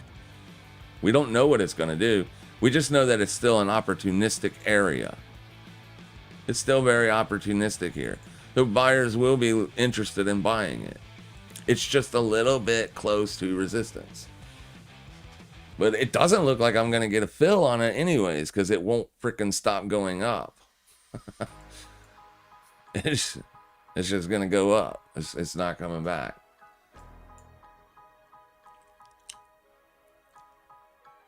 We'll see if it comes back or not. We've got time, but I'm going to be mad. I got stopped out. I should have moved my stop a little bit lower, but I didn't know it was going to do that. There's no way to know that's going to happen. I mean, sellers are probably... This is yesterday's open. Those sellers are going to look at that as a supply candle. Right? Oh, some sellers are going to be interested in shorting here. Oh, I would rather let it pull back into this area than buy it.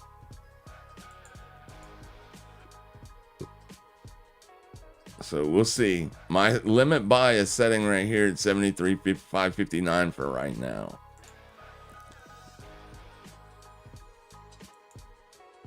This is why I only look at 4 hour charts, guys.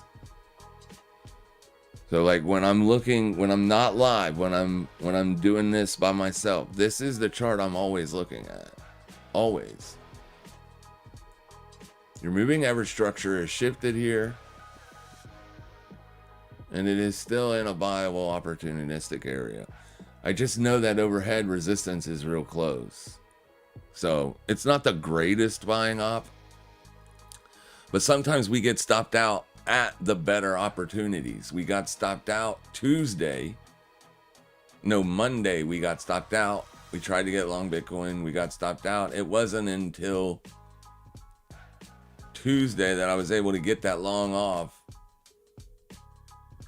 But it was only right in this area. So yesterday it did look good. It looked like we were going to see a slight continuation, waking up to 4 4-hour candles in a row going nowhere. I was like, bleh.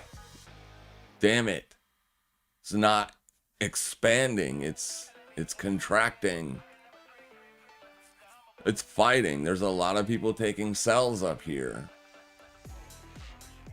There's going to be plenty of people taking longs down here. So whoever's going to be right, time will tell. That time will dictate who is right, who is wrong. But I'm willing to give it one more shot for this 50 retest. That's it. If it breaks down, then I'll reevaluate my position or my bias.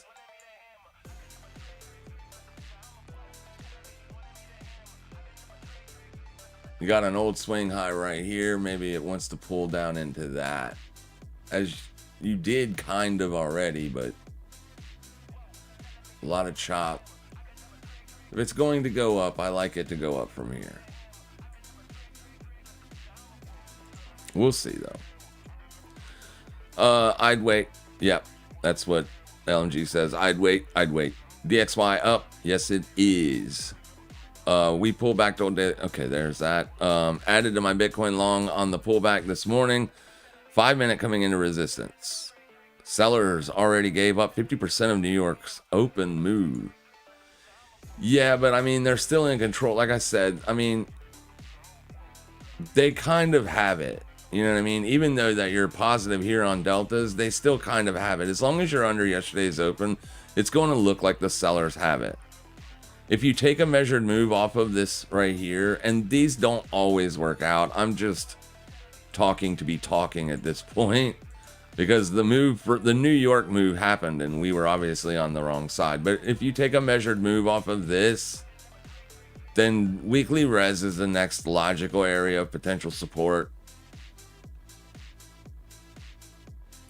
But here's the thing, they're still shorting a bullish market. They're not shorting a bearish market. That's what I'm trying to get through to everybody. This structure is bullish. It is not bearish. So the sellers, they're getting short, but they still don't know that they're right. I mean, they were able to take profits. I was able to take profits on a Farcoin short, but that doesn't mean that my Farcoin short thesis long-term is going to work out. I knew Farcoin was bullish by taking the short. I would rather be long Bitcoin than short Farcoin with this current structure. And even with this current structure, right? I would rather be long than short,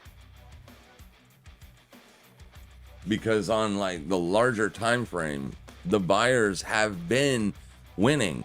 The sellers got a single candle pullback here. That's it.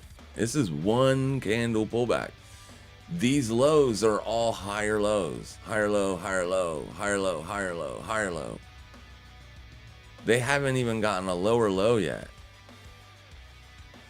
They think they're right now, but come the close today or the close tomorrow, they could be really, really wrong. Really, really wrong. I try to keep people on the right side of the market throughout the week, throughout the month, throughout the quarter, throughout the year. And it's a very difficult job to do, especially when people want to trade 57 times a day. Like, I'll try to my best to give you guys trades every single day, but they're not going to work every single day. It's a fact. But on the larger time scale, like for instance, Tony the Fish is a perfect example. He's still long Bitcoin. He got long at the quarter open and he's still long. So just because the sellers won at New York today, Tony is long from here.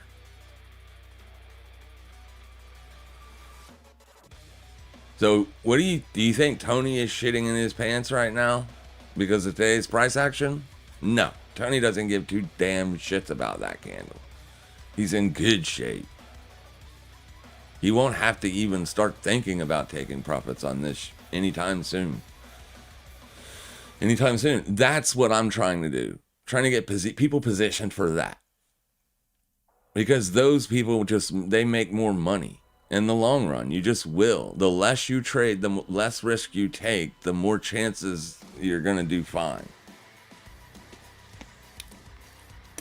The more risk you take, that means the probabilities shift. The more often you trade, the more often you're going to lose. If Tony's taking one trade a month, he can have a 50% hit rate. He could take, 12 trades a year. If he's got a 50% hit rate, in a bull market, if you catch a bull market at a monthly open, sure, you're going to be fine. You're probably not going to need to trade next month or the month after that. You know what I mean? Those are the times that the account grows, and it grows significantly. This is why bull markets are, everybody's a great trader in a bull market. You just literally got to buy it and set on it, and over time you make money. Bear markets, choppy markets, you got to be a little bit better at identifying opportunity areas. And then the more aggressive you are, obviously, the probability, the skew starts to yeah. I can tell you, when I was taking less trades, like before I got real good internet, back when I could barely do a live stream a week, I wasn't trading very often. My account looked way better then than it does now. It still grows, but it's like there are periods of time that go by when it's like I don't see much change. And then I'll hit a good lick for a week or 2 or 3, and the account will make a massive gain. But then for the next several weeks, it's like hit or miss, hit or miss, hit or miss. Because I'm taking way more risk than I was. The weekly range expansions would be better, even for day traders. You're going to be better suited to look for the weekly expansion. Now, you can look for that every day, obviously, but in terms of where you are compared to last week, if you're inside last week's range, then that's telling you right there that you're not seeing any trend continuation, either on the upside or the downside. Doesn't matter. You're trading inside last week's range. So that means you've been chopping all week.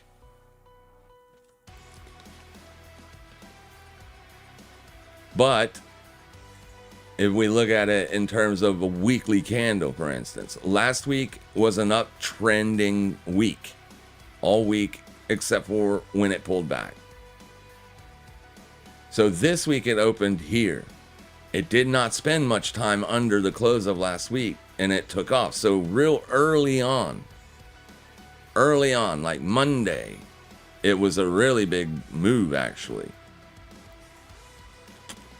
But Tuesday, Wednesday, and Thursday, because of that, you should have been more of a bull than a bear, right? Now that you're at last week's high, it gets a little bit more difficult, but still it's more bullish than bearish. Wouldn't you agree?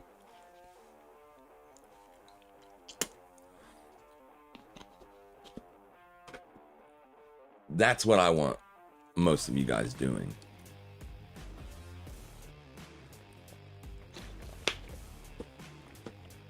Because when you get these periods of trend, you're gonna those periods are going to help out when you're in a sideways market. The bears, anybody that shorted, I would argue that anybody that shorted in February, right? In February, they made really good money that first week. And that's it. Their account has not changed at all. We're in April. In fact, their account is starting to look worse and worse as time goes on.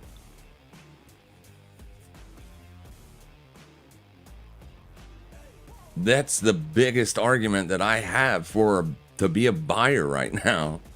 The bears have literally been setting in position since February, and they have not made a dime.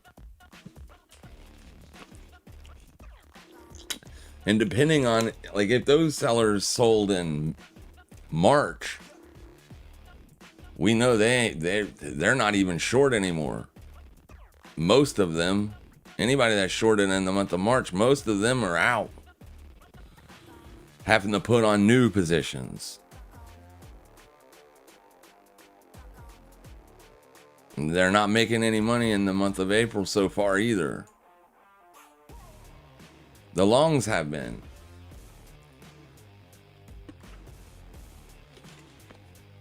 That could change, as always. We can't predict the future, but I still think it's more conducive to be a buyer than a seller.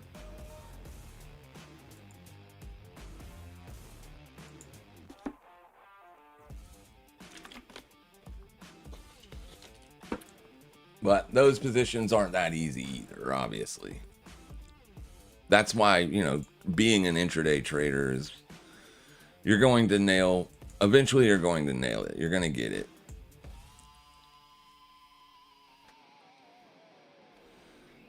So, yesterday's open sellers so far doing okay. If I was shorting Bitcoin at the daily supply, I would not like this, but if we make a higher high, I'm gonna have to move that freaking order up even higher still, and I don't want to do that. I really don't want to do that. I don't want to chase this thing.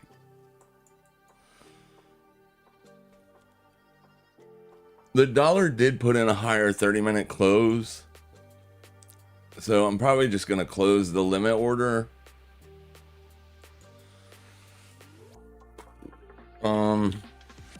And wait till tomorrow or something, because it's just,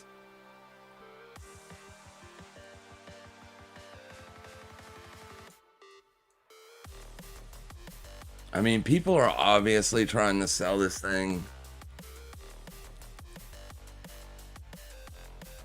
but if it cuts loose, like if it cuts loose and starts to trend, then Bitcoin probably will run right through that limit buy.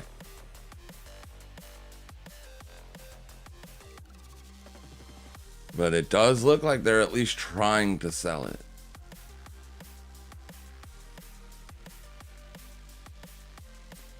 And it did get that liquidation just now.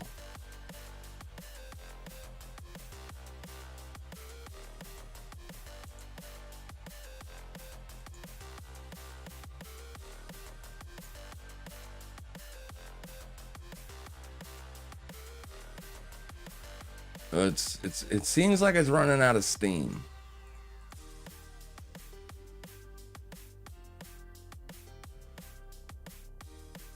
I'm not gonna chase it too much though. We'll see what happens with it later on today. All right. Any other questions? Anything else that you guys see that's out there that is an obvious trade setup or a potential trade setup? Maybe it ain't today. Maybe it looks good for tomorrow or something like that. Let me know. We'll go take a look at it.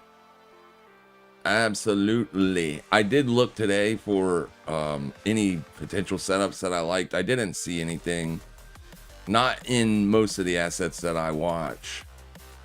Like, I was anticipating Tesla would pull back a little bit. Nvidia pulled back, but is already already bouncing. Like, we could see a short squeeze like we haven't seen in a while. I would absolutely. Let me see something. Yeah, this could absolutely close at like 725, 730 by the end of the month.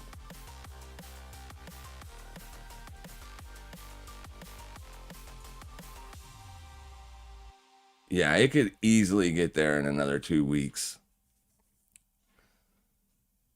And it's going to look more and more like, and I mean, that's going to start to feel and look more and more like a short squeeze also. Remember, these things can get just as violent to the upside as they can to the downside. Could go up a lot farther than you think it can.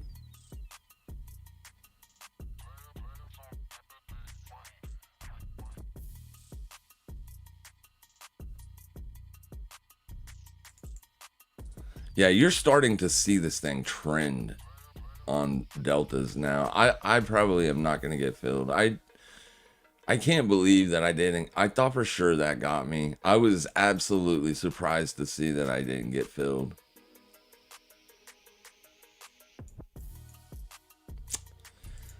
So here's the question: do we try another short on this? It's clearly losing momentum. It's clearly in a zone where we can absolutely look for shorts still. But it is starting to get to the point to where it's like, I don't know, man. But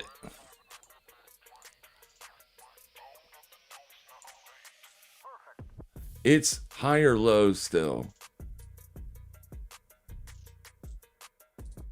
If at some point it starts making lower highs, I think it might be easier to put that position on.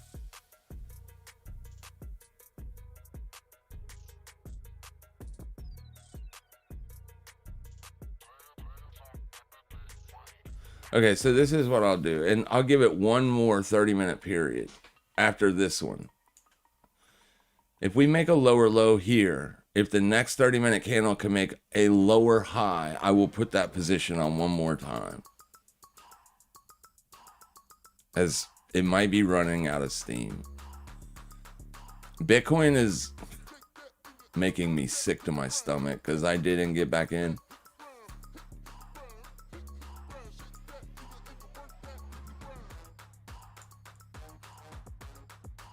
That's so annoying. That happened to me over here too.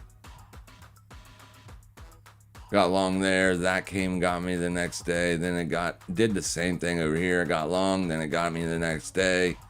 I hate when that happens, but it's gonna happen. There's nothing you can do about it. But yeah, I mean, it looks like this thing is going right back up.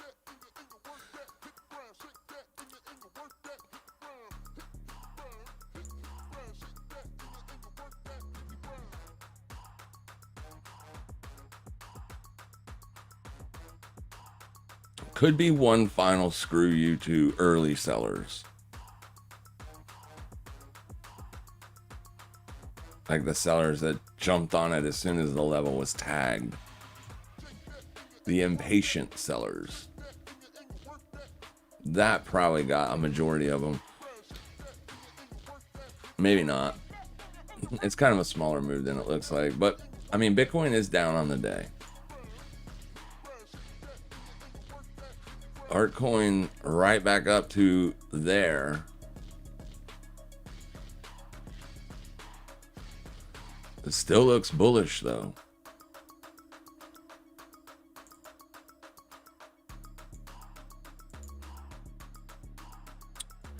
The last one I check every time. Yeah, it still looks very bullish.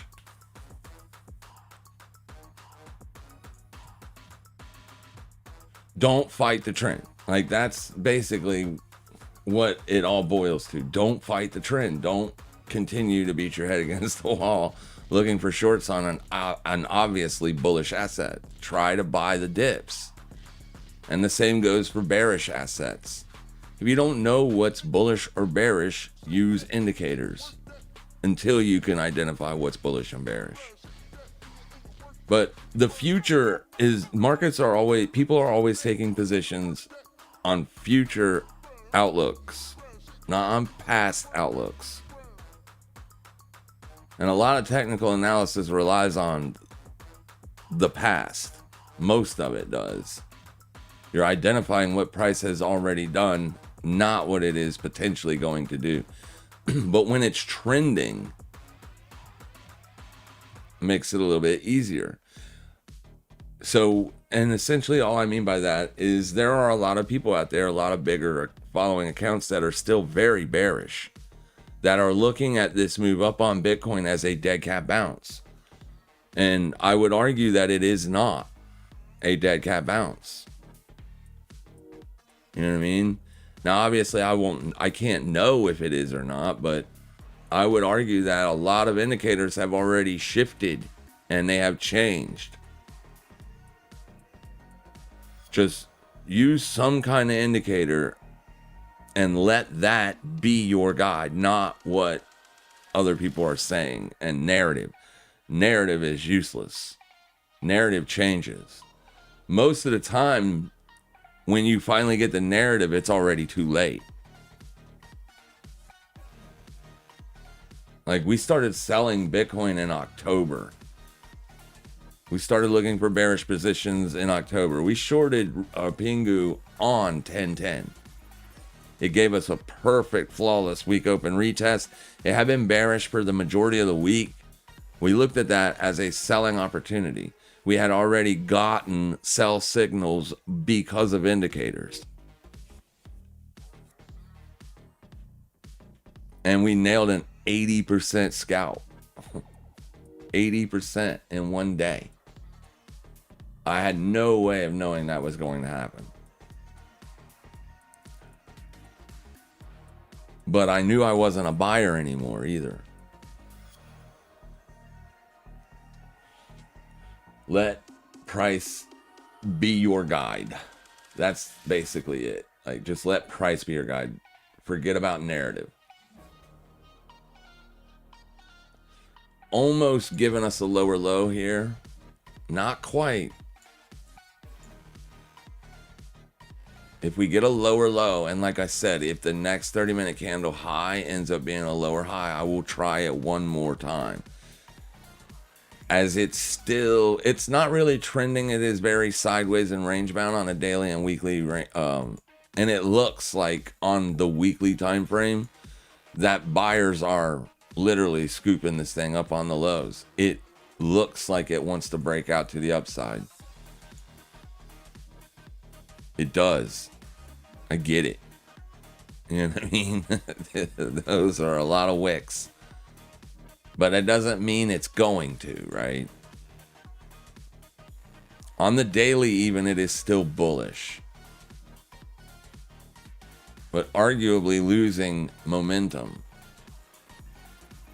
And it's over here when you get down into the 4 hour. It's like, yeah, okay. It's still kind of more bearish on the near term than it is bullish. But if it's shifting and is going to break out, then you're going to see a buyable opportunity. But price would first need to break out above this resistance. And then over here, you know, it might be more of a buying op than a selling op. Right? So, I mean, things could be shifting here.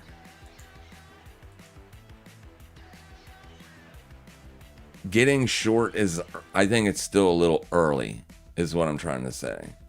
Because the daily still looks very good for a break here.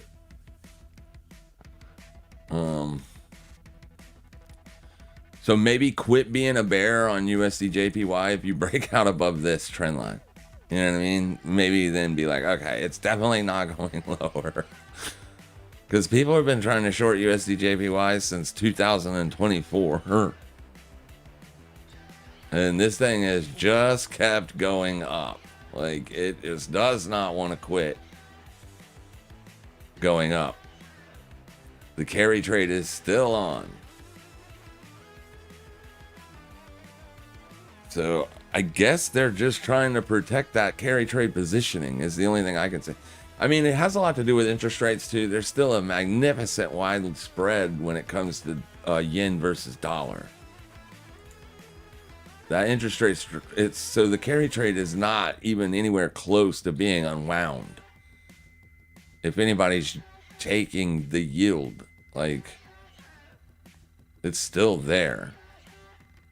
And I guess it's wide enough to keep participants buying it because price is agreeing with the longs. That's why it's hard to be a seller on this. Let's go look at Aussie yen real quick. This thing isn't even a sell anymore. What is this? It's literally breaking out. So maybe no, don't short USD JPY.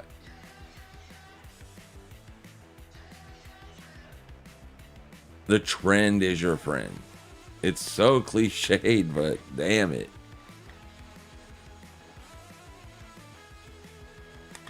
I don't even want to look at Swiss yen, but we will. That thing has been trending up for like the last 22 years.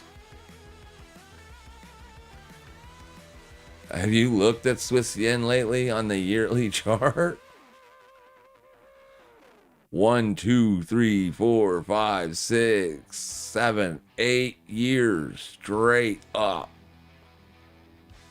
What a trade, man. The macro guys that sniffed that one out, bravo. Bravo. That's one of the cleanest trends I've ever seen in Forex. And every month, retail be trying to sell it. Every month. Why? Because it's got to pull back. No, it doesn't. It doesn't have to do anything. Doesn't have to do anything. It's crazy. That is a clean trend. This, if it breaks out, it's probably going to be a clean trend for a minute too. I think this asset is literally what's driving dollar strength. I'm not even gonna lie. Oil, obviously, and then this. People are still on that carry. And that's keeping the DXY from breaking down. It's literally keeping this thing afloat. But I still like it lower as long as it's under April's open. If you get above April's open, my bias would shift, obviously. But when I'm looking at it on a month to month, like month over month, I don't even really like it lower.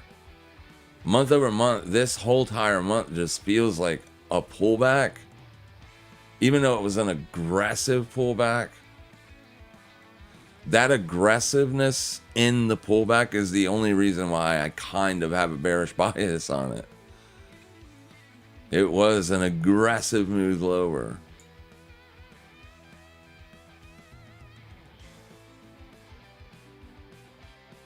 But I think what's going to be required to get the dollar to break down would be a BOJ intervention or something.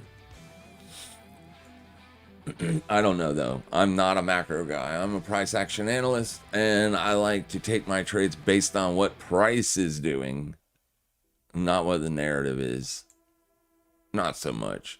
Occasionally I'll mention narrative, but I don't really focus on it too much.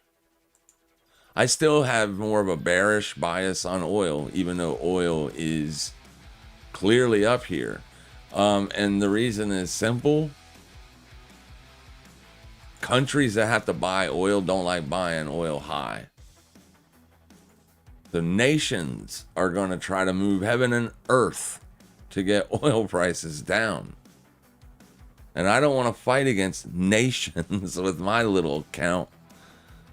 So yeah, we'll see what it does. But I don't necessarily like a short here.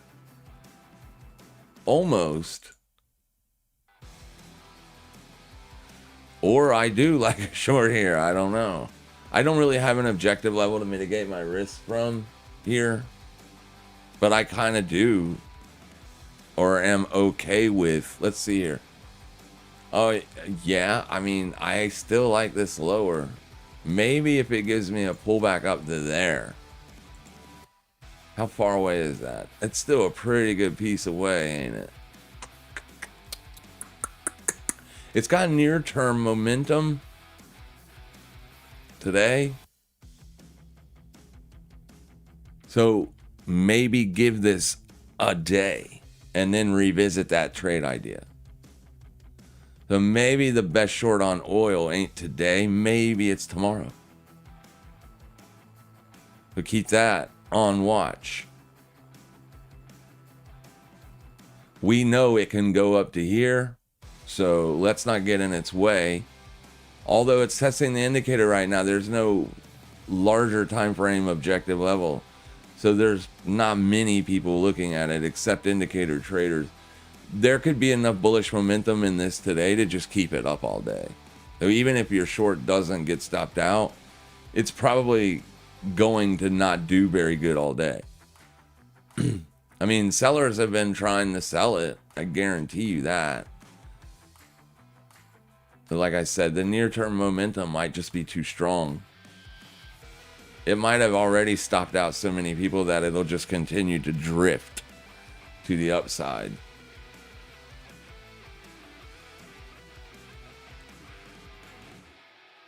But because of what Bitcoin is doing here and all that, I think oil could be a good short tomorrow. And I'd be willing to short it at 94.96 if it shows me failure there.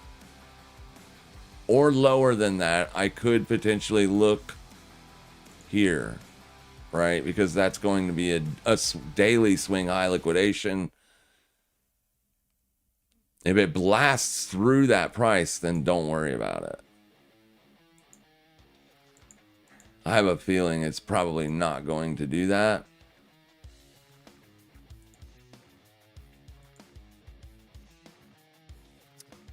Seriously, bro. Let me look at...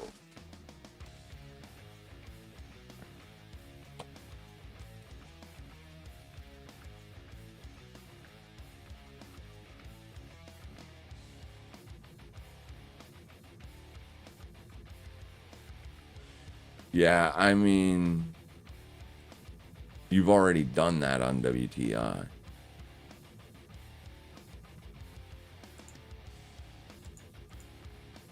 I can only sell 20 contracts at WTI.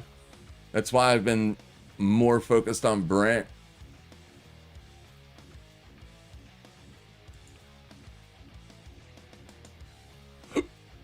Excuse me. Let me see if I can do more than 20 contracts on WTI, because WTI is actually giving us a better setup here. 40. So it moved up from 20 to 40, or I could be wrong. Maybe it was 40 all along. Yeah, so I have to still focus on crude or Brent crude. Man, I don't like how far away Brent crude is away from the 4-hour 200.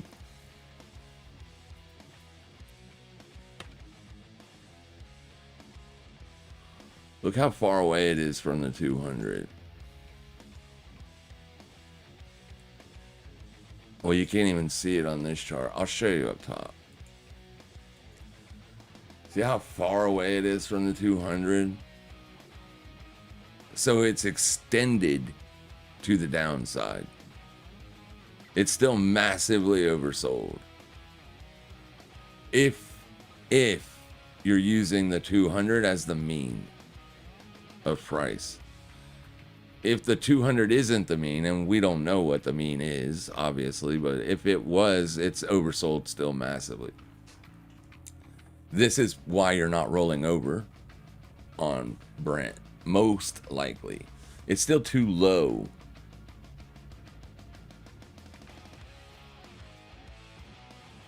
But I do like the near term. You see how the near term bulls got it? They got control back of it. Excuse me. And then they lost that control.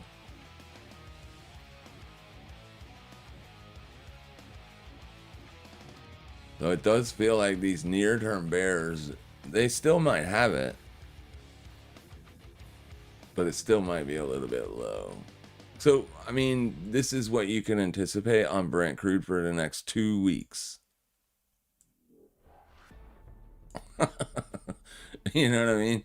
So you're going to be trying to sell here, buy here, sell here, buy here, sell here, buy here. Like, and it's going to be difficult. It's not going to be easy. Just mitigate your risk, please. But yeah, I think you're still pretty oversold here.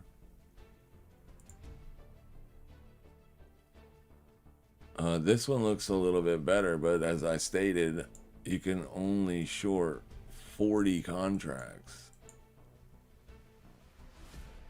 That's max order market. Always go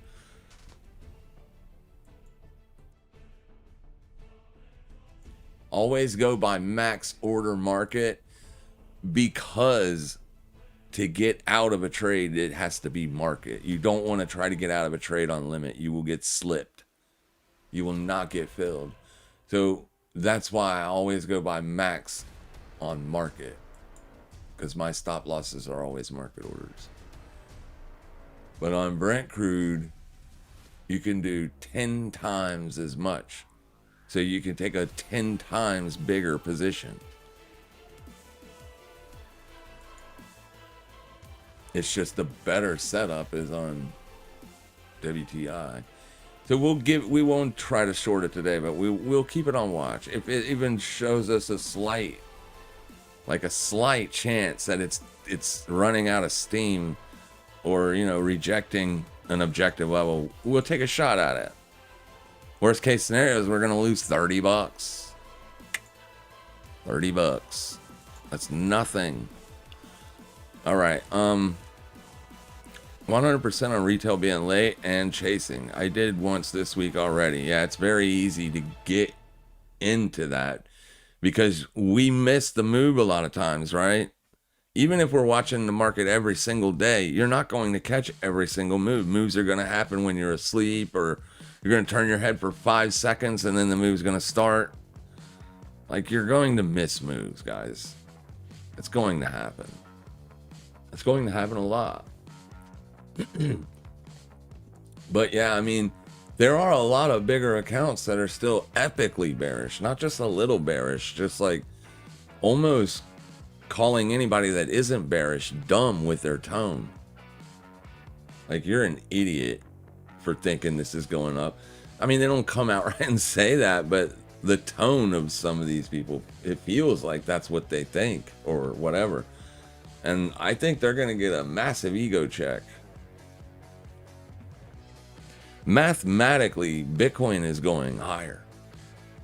Michael Saylor has locked up the supply for Bitcoin. He has locked it up.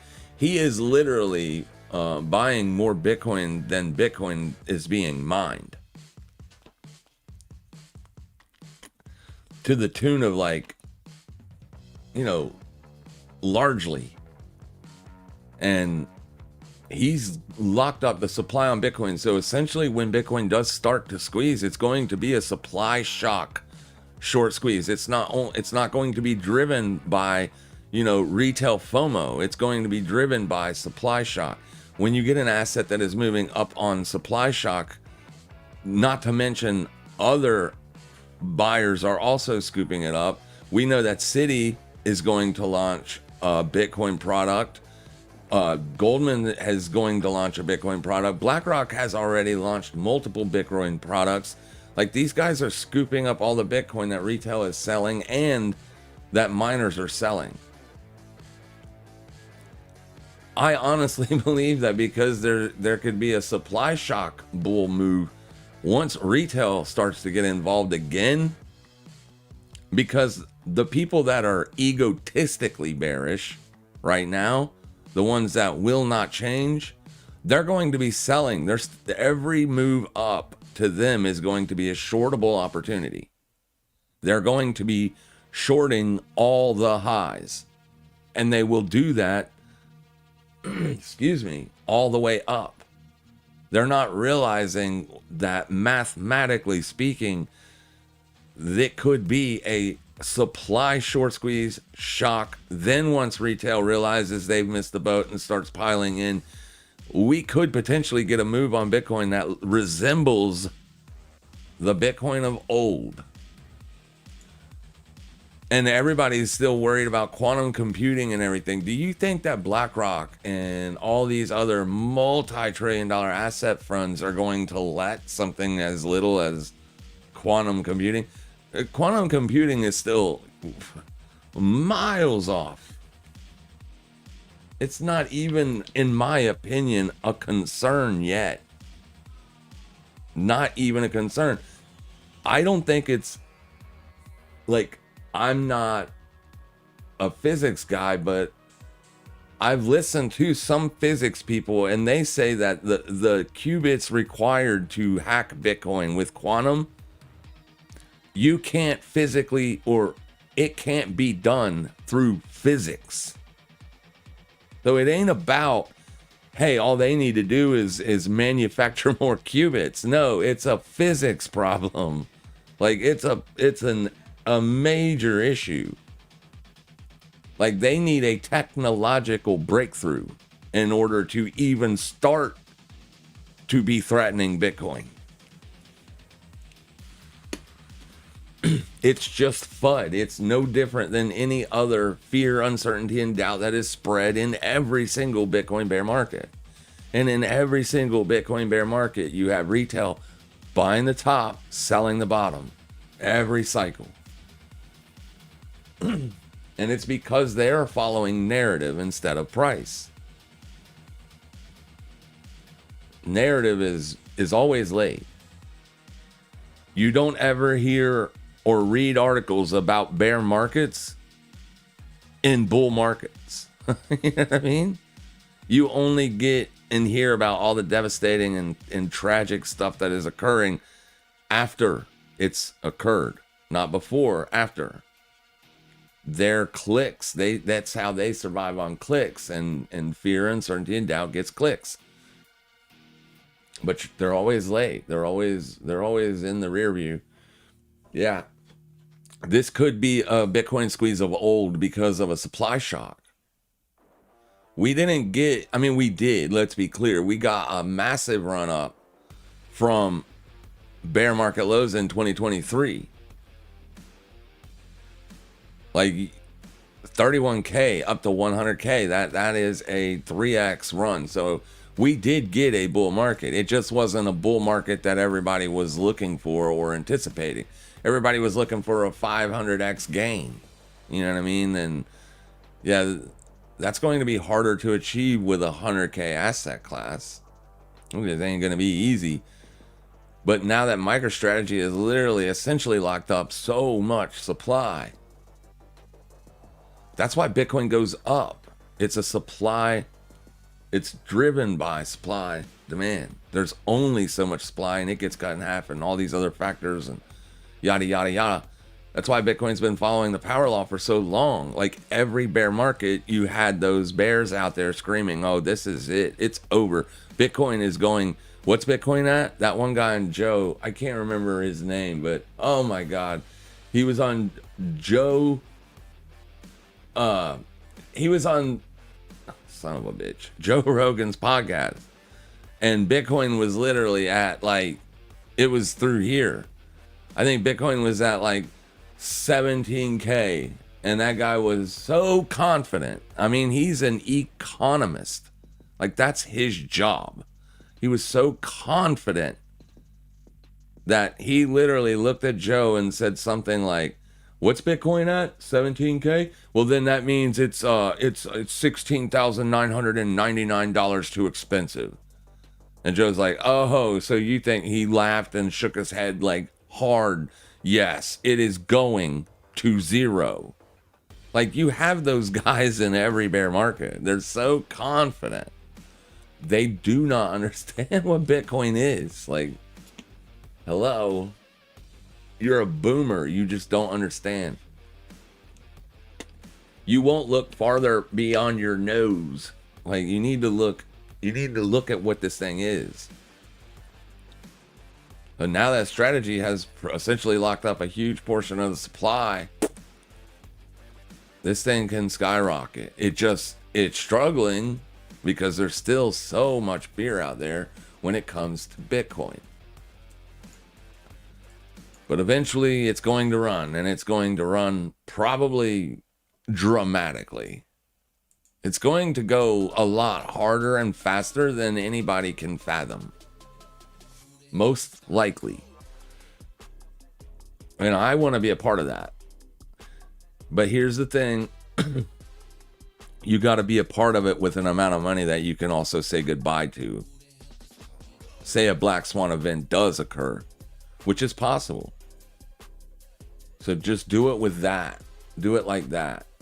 And then you can participate in the rally. And it won't hurt you if it does die. I'd say 5% of your money is a very good place to start. You could probably do something like put 5% of your money in Bitcoin, but cold storage, lock up the keys, not your coins, custody it.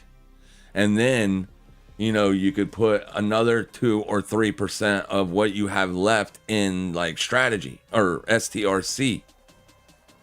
And as long as your tax guy says that it's a good idea to do, right? Always consult a tax professional. I'm generally referring to, because the way STRC is structured now, anyways, it's tax deferred. So, like a Roth IRA or something could be literally put in the STRC. A portion of it, if you have a large stake or I think you can only contribute like $5 or $6 grand a year to those things, unless you're trading in it. But if you're only contributing, if you're only adding to it, you can only do about $5 or $6 grand a year. But if you're using it to trade and you have a substantial amount, you might want to lock some of it up and generate a very healthy yield.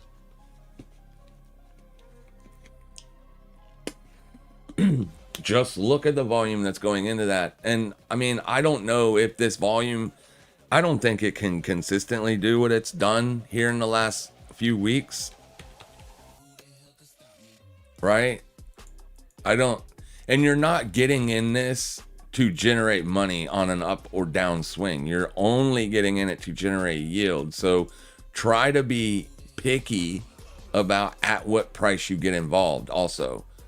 Like, don't go out there and buy it at 100. 100 is supposed to be max for this thing. That's when they sell. You know what I mean? That's when they sell. So you don't want to be a buyer at 100 when they're selling and buying Bitcoin. You would want to contribute some money to that at these lower prices.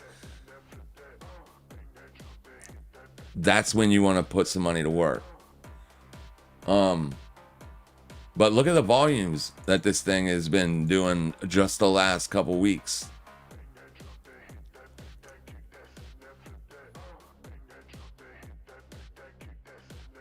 So the health of this asset class will be judged on volumes moving forward. Right? So if the volume just perpetually grows, then that tells you that more and more and more investors are putting their faith into it to generate that yield. And the more and more people that do that gives strategy more and more funds to then go and purchase the underlying Bitcoin. So what they've already done now is enough to cause a supply shock, in my opinion. They're not going to stop doing it. They're going to keep doing it perpetually. Like, I don't think people can wrap their heads around it yet, but when they finally do, it'll be like, oh, yeah, they can't be stopped at this point. It can't be stopped unless a government or someone makes them stop.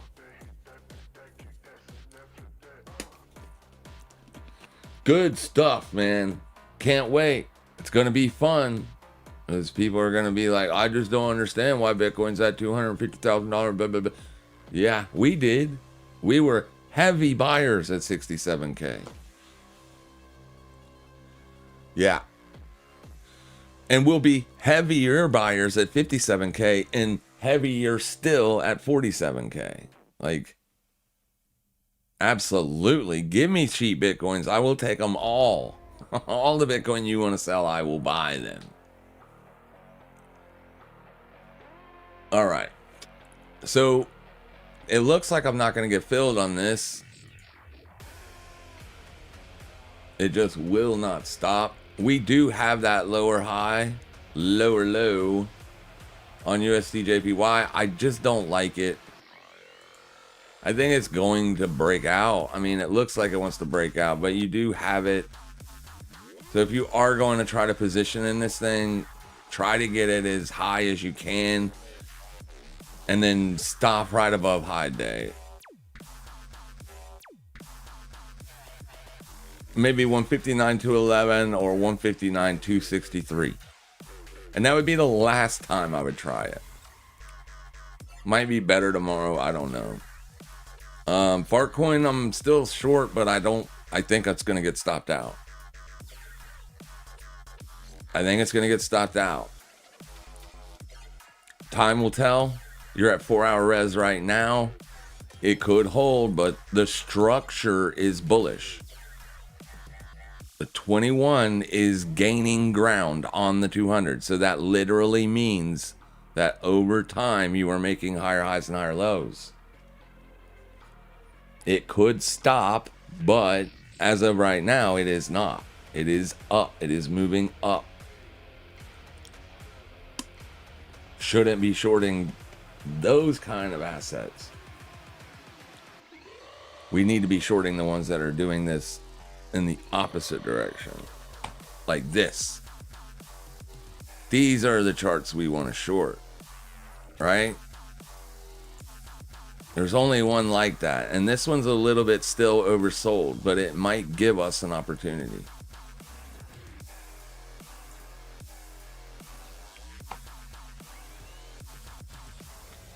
All right.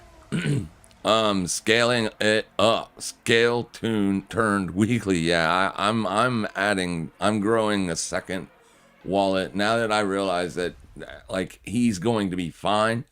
Yeah, he's down. They're down a little bit, but they made so much money already that his wealth is locked up. He's good. He's good. And the bears literally had everything they needed to crash Bitcoin. They had the macro on their side. There for like a day and a half, the market was even pricing in a rate hike by December. It only lasted for a day and a half, but it was still, the outlook was bad. You had a full-on war. You know what I mean? Like, they had everything they needed to collapse Bitcoin, but it didn't collapse. That tells me literally everything I need to know. The bears are not able to break it down, or it would have broke down already. Now, it could break down in the future, obviously. Red swan, black swan, yellow swan event, whatever. Swan. A swan could show up. But if it doesn't, I would be more optimistic on this than pessimistic. Probably not up here on the highs though, guys, right? Not up here at range highs. Maybe next week or the week after that will give us a better opportunity. Maybe 67K will get tagged again. Who knows? I got a standing limit buy setting there, so I'm ready for it. But that's not with any leverage. That's just, all that's going straight to spot. It's going straight to the cold storage. It gets purchased and shipped. Purchased and shipped.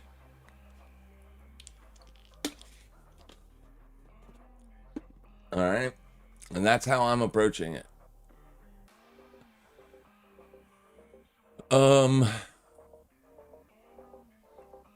Yeah.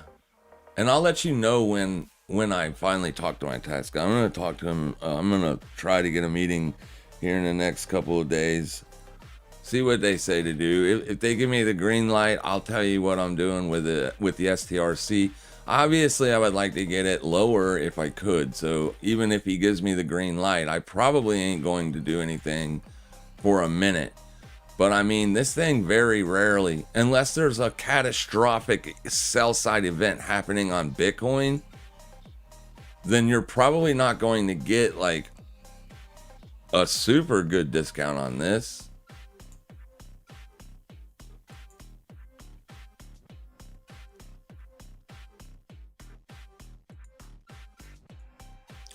Let's change this color. Just so it sticks out a little bit. But yeah, I mean, a catastrophic sell side event. Catastrophic. That's what pushes this thing into those buying ops. People that got long on STRC at $91, $92, $93, lucky bastards. Because not only are they generating a yield, but they're also up. So that's, I mean, any major event, that's going to be an opportunistic time to get in on this. Other than that, it does look like it's gonna be difficult.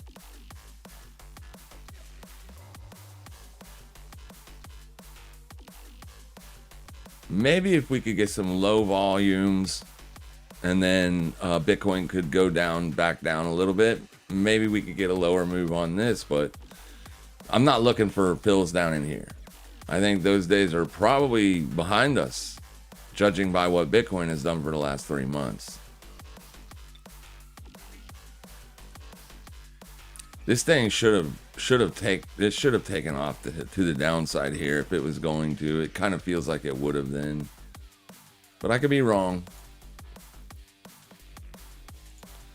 All right, let's see what's up. Good afternoon, Heat Crew. Setting up nicely. It looks like it's going to. We'll give it a day and see what happens. Quarterly candle open on all the indices has me bullish. Yeah, they are screaming right now. Morning, how old are you? I am old. I am old as the hills. I'm 46. I am a boomer's kid. Gen X. Born in 1980.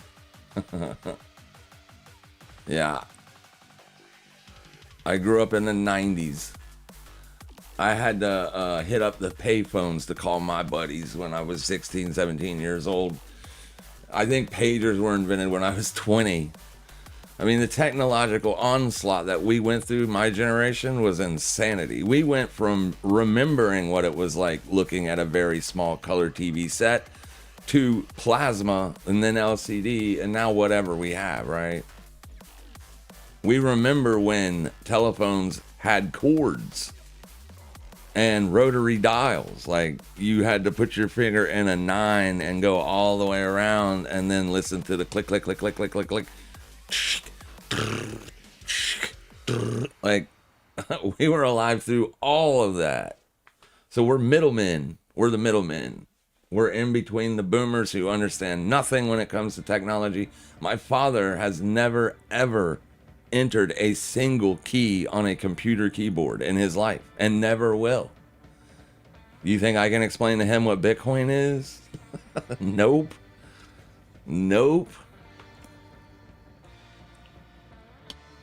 Yeah, the differences now are insane. There are kids alive today that doesn't know what life was like without the internet. I remember when Windows 94 was like the biggest news ever. I didn't even understand what it was. Yeah. Old. But still young at heart. Still wild as a buck. We are so back. Yeah, it kind of feels like it. It does. It kind of feels like it. It feels like it's just a matter of time now before Bitcoin's breaking back and heading higher. And hopefully it's an aggressive move higher. Hopefully it doesn't just do it slowly, but I'm okay with slowly over time. That's the way growth should happen, right? Slowly over time. But I'd like for it to rock and roll back up to like 150 and then go slowly over time. Because back when it was at, back in October, the cold storage account looked good. My account looks exactly like this chart, my Bitcoin account. You know what I mean? The cold storage wallet. It looks just like this. It's like, so yeah, we want it back up here for sure. I just feel rich when it's up there. Richer. Right? I think we could bust 77, 78K tomorrow in Asia. I don't know. It will depend on what the dollar does, I think. I think that's basically what's going on here. People are still a little bit concerned. Oil, and Trump has these wild tweets that just come out randomly that cause, markets to dump. It's just, it's a difficult investing environment whenever Trump's in office. It was like this the first 4 years too. It was crazy. People were wiring up, getting tweets sent directly to their brains so they could make trading decisions back when Trump got elected. He's a wild card. Last 6 years has felt like 2 decades. I get it. Everybody was anticipating a large breakout. Once we got above 100, everybody was like 150K's next. I was even saying that. But I was going by what Bitcoin has done on a year-over-year basis. That's all. I mean, I wasn't like force feeding, oh, we're going to 150K or anything like that. It was just judging by past cycles. Bitcoin has moved up 50%. If you're at 100K, a 50% move is 150. So it was definitely a plausible target. 150 was. But it spent quite a bit of time just chopping. And then, 4-year cycle proponents screaming from the rooftops. Trump tariffs. There are a number of things that you can associate this downward push on. Eventually, the 4-year cycle model is going to be broken. It's going to die. You know what I mean? Eventually. I thought it would be sooner, and I was proven wrong. It's fine. I'm still an uber long-term bull on Bitcoin. But we were shorting it, like I said, on 1010. We opened shorts. We were putting shorts on. 1010 is right in here. So we didn't miss much. Right? 120 to 115. That's not that 125 to 115. It's a $10,000 move. Not bad. In terms of percentages, what did we miss out on? 7%? Yeah, we didn't miss out on that. Like I said, Pingu dumped 80 that day. 80%. It was a fantastic short. One of the best trades of my life. It wasn't financially rewarding, obviously, because I took profits. I treated it like no, it was just a random day. Just a random day trade. We got the move. We took the entry and took profits. Bam, bam. So it was on the small portion of the account when it dumped 80%. But that was still over a 1,000% return on how much money I had open on the short position, because I have 20x leverage on. So a 1,000% return on a short with 20x leverage is damn near as much as you can get.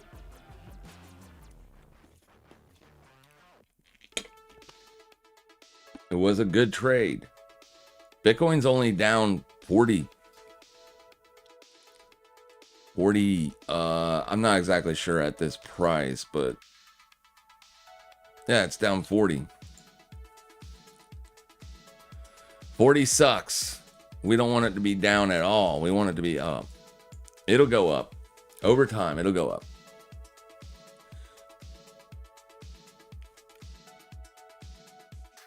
I'm wondering if there's any high flyers today.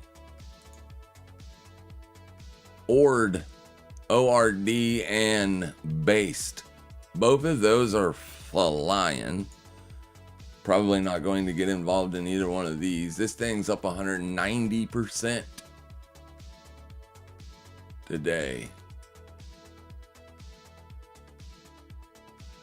Based is up 191. It's only got 463,000 token or contracts traded, so be careful on that one.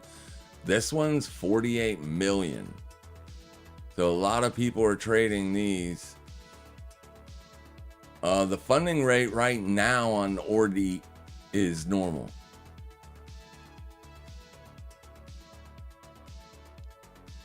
So this is what was helping Rave the other day, because the funding rate was so expensive for so long that it just wasn't conducive for shorts to even try to short it.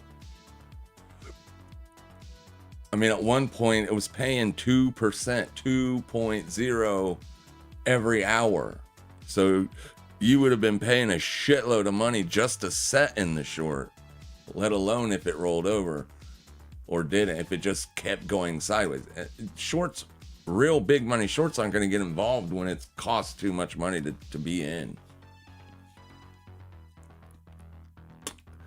So don't try to short if the funding rate is expensive and paying the long. So if you have a negative funding rate, and if it's in the tens place right here or whole number place, you do not want to be shorting that.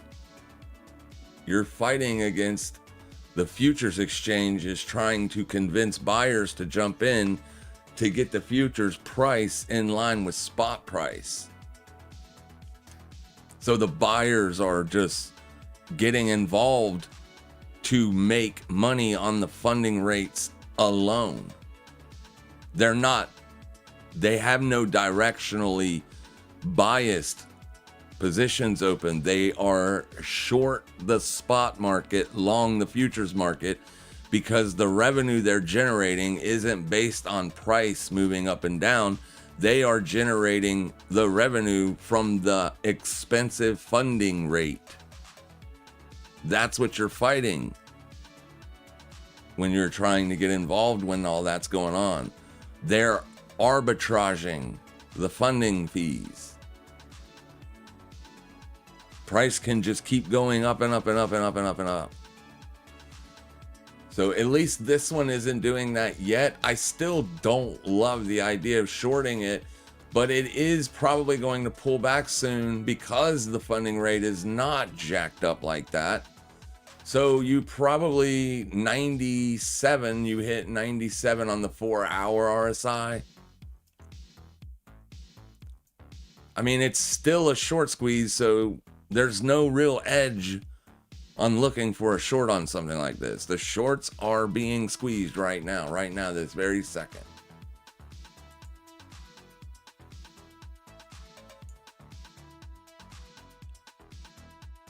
And they have been getting squeezed, and that squeeze has just started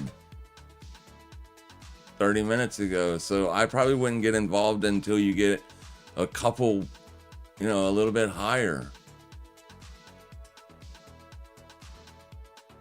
But if this starts to get expensive and paying the longs, look out. And then what's the other one? Based. It just hit 200%. Okay, right here. This is actually paying the sellers aggressively.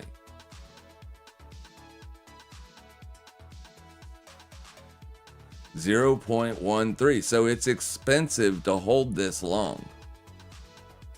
If that switches in 4 hours, if it goes to negative, and it doesn't have to wait. This number changes periodically. It's not like a set in stone number that will stay that percentage for that time. This number shifts. It moves up and down throughout this 4-hour period. So just keep your eyes on this if you are trying to short it. Let's go look at the 4-hour. Oh, sorry. 95.66.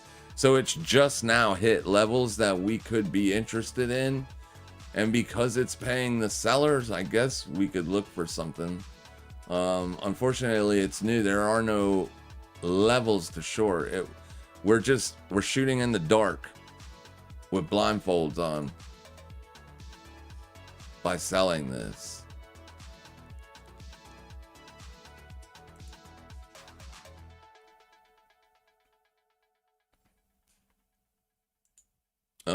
Let me see. What's the max? Position size 400.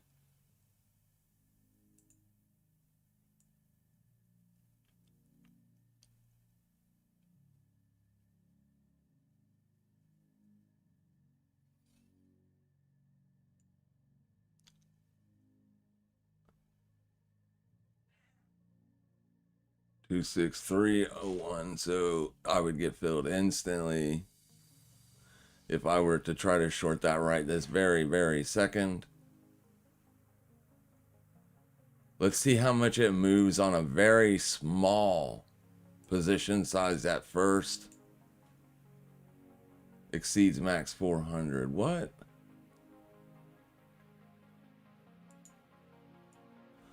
Oh, I can't even. That's literally going to be a $5 trade. $4 controls 310 of these, and 400 is the max you can trade. So that's probably why this is up so much. Let's close this and then see what the other one's like. That could be another thing. That was also happening on Rave. You could only short, or you could only trade a set amount. With this one, it's 10,000.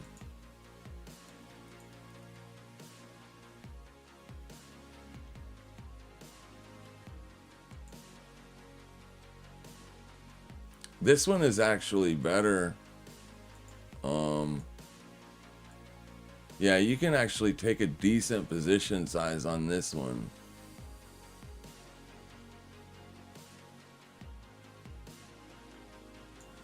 Wait, how many was it?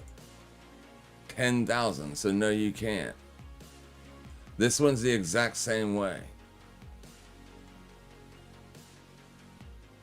The exact same. So you can't short more than 10,000 of them on the week's exchange. That's going to be equal to like $10. Wait, what? That says 18.2. Something's wrong. Maybe I have to refresh. Let me see here. What's going on? Something's wrong.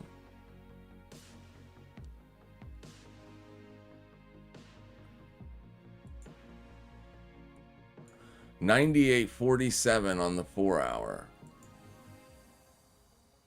96.96 on the 8. 95.69 on the 12.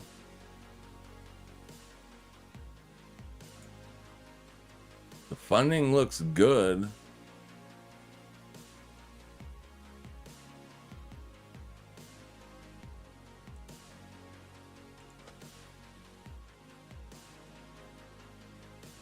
It's squeezing literally right now.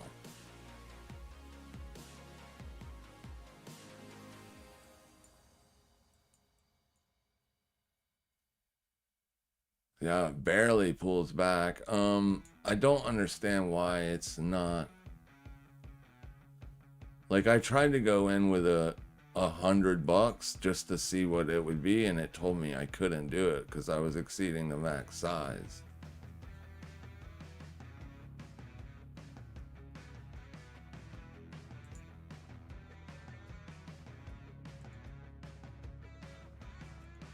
All right, so we want to go in there with that and go 30% real quick because we don't want to lose a lot of shitload of money on something stupid spike, right? But now's not like the perfect time to do it yet. You're still doing higher highs, higher lows on the 1 minute. But on something like this, if you were able to somehow luckily jump in on the very top, you could make a small chunk.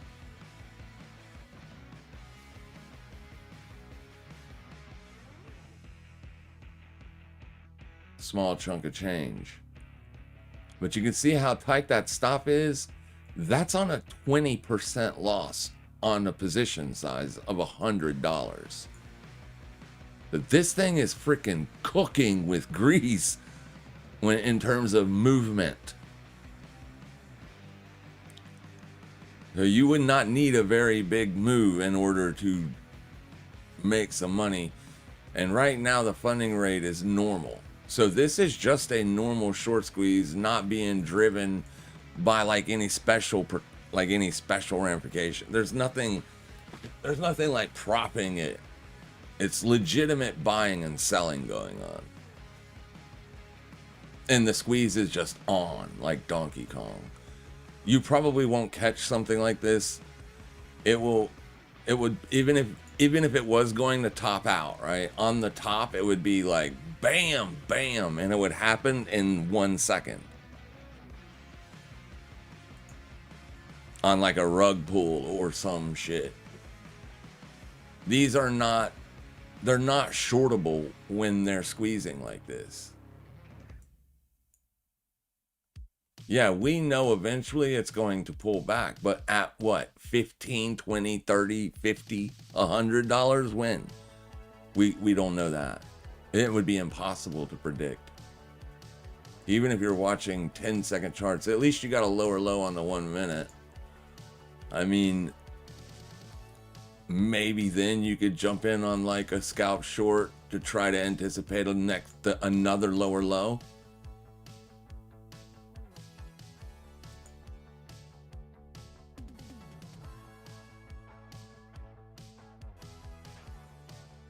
All right, there's a fill. Stop loss has to go out quick.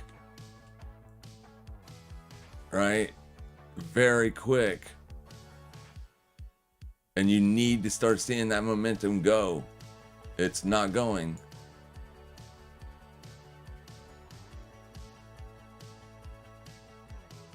I'm on lower low than that, please.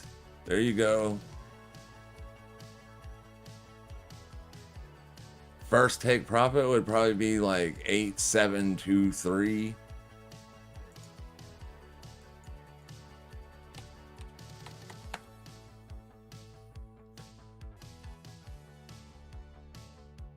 That's if you got lucky and it rugged.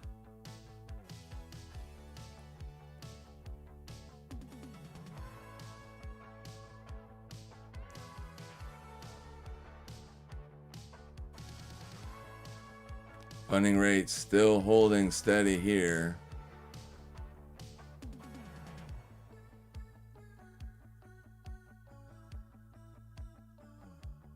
Oof. It's a lower low, but that's aggressive buying happening.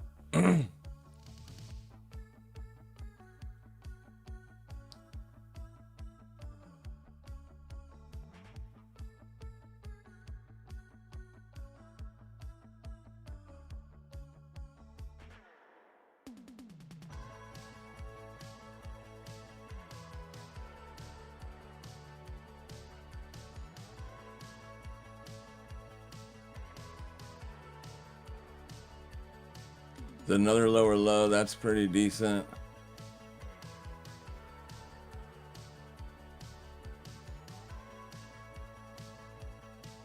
That's a nice little drop there, but it's getting closer, so I have to work this up a little bit. It'd be $100 move if it were to get filled.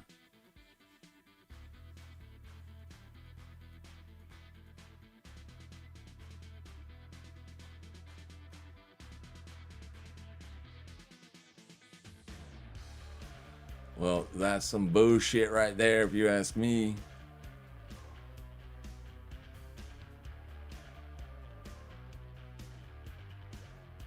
I'm going to move it up a little bit, see if I can get wicked out.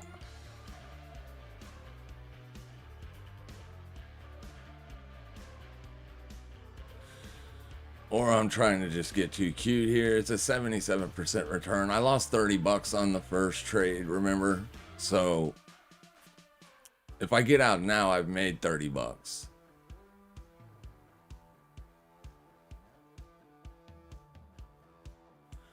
And then just try to keep doing that over and over again. Like maybe then, or we can situate this to where we just don't lose. We'll make most of what we lost on the first attempt back. You could trade it like this, but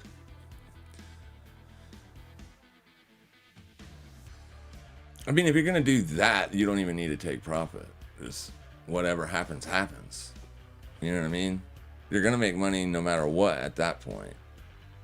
So you could scalp this thing out and try to do something like that. Then if you get a rug, you'll make a couple $100. So let's just ask, what would we make if we got a rug pull and it gave back, let's just say 50%. So if we took profits at $5, we'd make $923 on a rug. But that's a 50% drop. Like, how often do you see 50% drops? Not very often. You know what I mean? There's so many people jumping on this and buying it right now. I wouldn't be a buyer. There's no way I could buy that. No way. As long as the funding rate's okay, we can trade it. If it's moving up on a short squeeze this aggressively and it's propping up the bid, you can't take a normal size position or something like that. Leave it alone. Because those things can just run for weeks. This thing hypothetically could too. It could close the day out at $40. It's moving a shitload.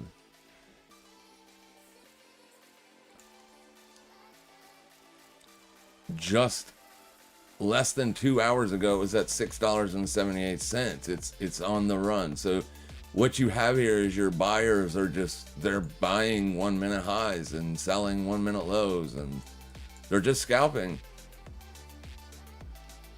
You probably had limit buys setting right above this high. That knocked them in. So now people are going to be watching this low. That's where that stop would be on people scalping 1 minute ranges.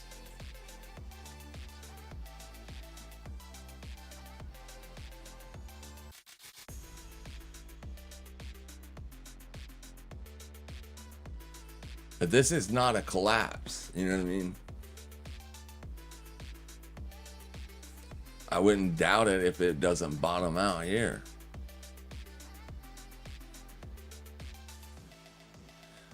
This is your lowest 1 minute close. So that's going to be near term support.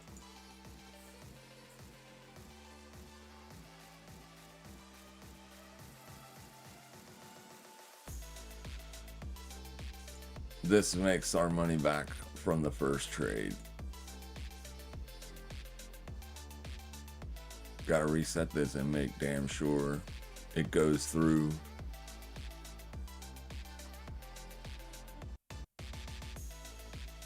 It didn't go through.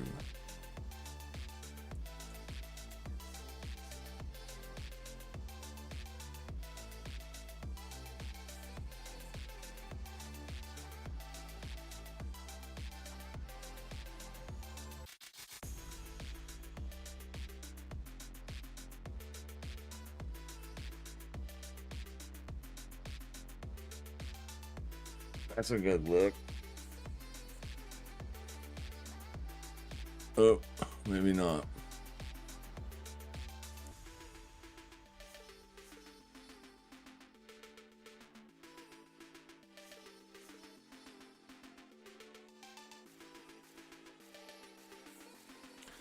Dude, buyers literally front running the 21 on a 1 minute chart is insanity. On an asset that on the 4 hour is at 90 something, 98. This indicator only goes to 100. 96.84 on the 8 hour. The daily is at 92.66. And there's a liquidation level right there too. You're tagging oversold on the weekly right now.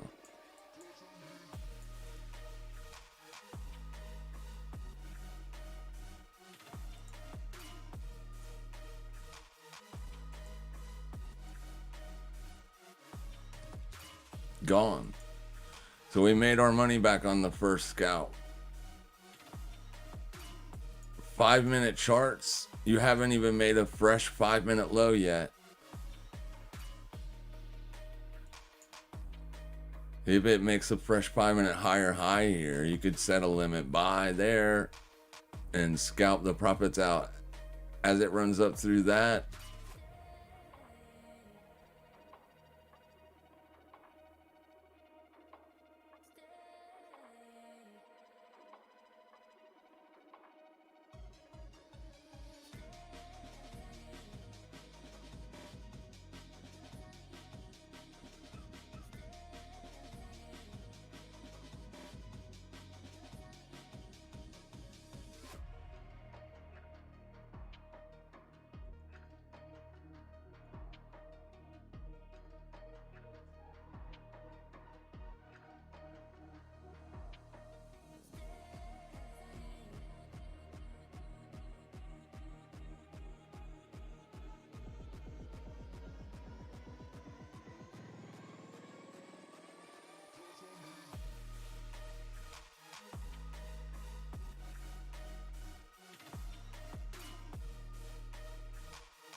There's their first 5-minute higher high.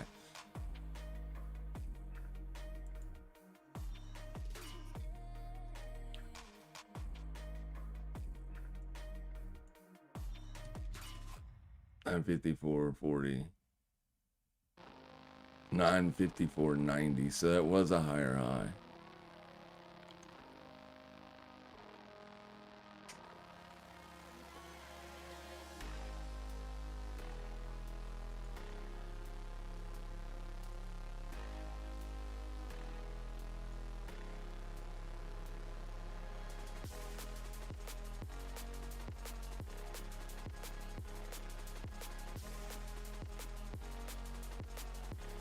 Oh, don't want to chase it too low.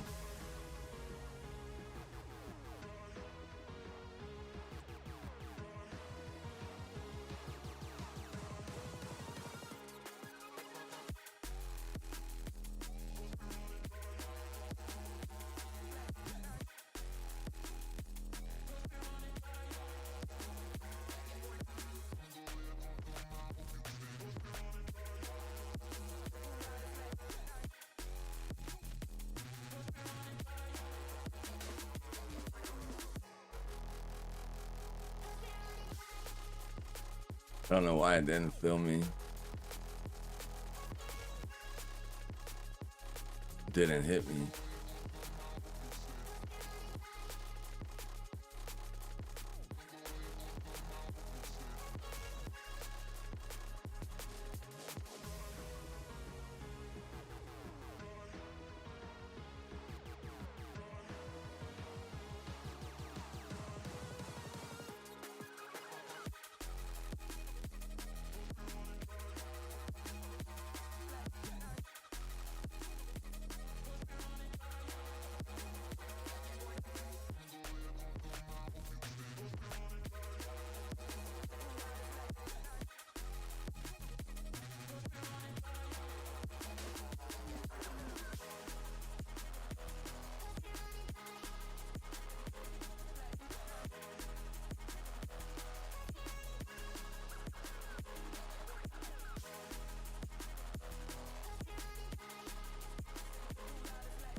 The first one we got stopped out, that was a loss. Second one was a win at $30 or $25, whatever it was. I had got to move the stop down. We get stopped out of this one, I'll be done with it. But I wouldn't try to make money on stuff like this, guys. This is just insanity. Like, this is straight up emotionally trading. It's so hyper emotionalized at this point. Even the best scalpers in the world are going to struggle to generate consistent profits out of this. I mean, it's impossible to know what it's going to do from 1 minute to the next. Me allowing a first 1 minute lower low to come in and then getting filled on a midpoint, yeah, but that still doesn't mean that I'm going to make money. You know what I mean?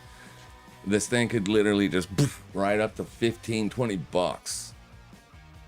There's no way of knowing. We know that eventually it will pull back. You're cranking the 98.49 on the R side. This indicator goes to 100. So it's about as oversold as you can get, or overbought as you can get, but it can stay choppy in this 4-hour range for the next 4 hours and then rip and do that again and rip and do that again and rip. Look at, literally this thing had 40, when we first looked at it, it was like 42 million contracts traded. Now it's got 58. So the time that we've been watching it, playing around with it, it's increased by 20%. The volume.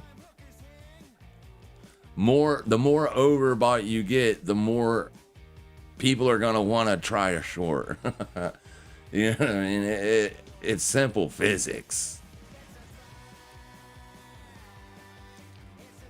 But I don't know what this is, ordinals or ordi USDT. I have no clue what it is. There could be news on it.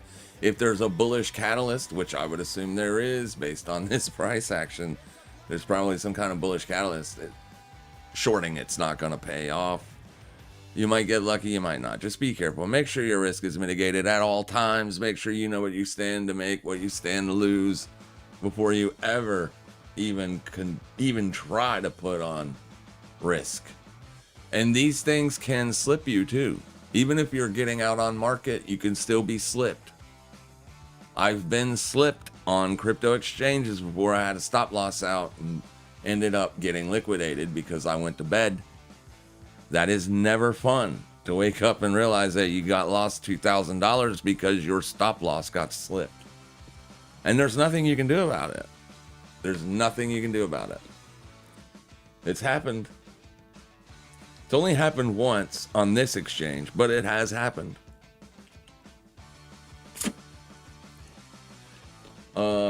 Yeah. All right. Last 6 years has felt like 2 decades. Yeah, time has been moving extremely slow lately, especially with Bitcoin. I'm 36 and somehow still a boomer's kid. Well, I mean, it makes sense, right? It makes sense. Boomers, I don't know exactly what age it starts to be a boomer.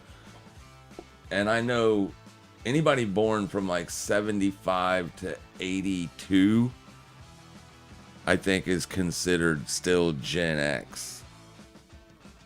Even though Gen X, like most Gen Xers are around 6 to 10 years older than me.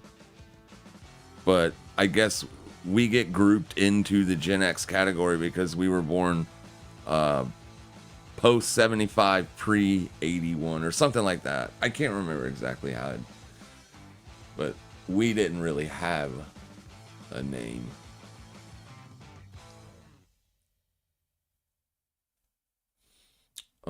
Yeah.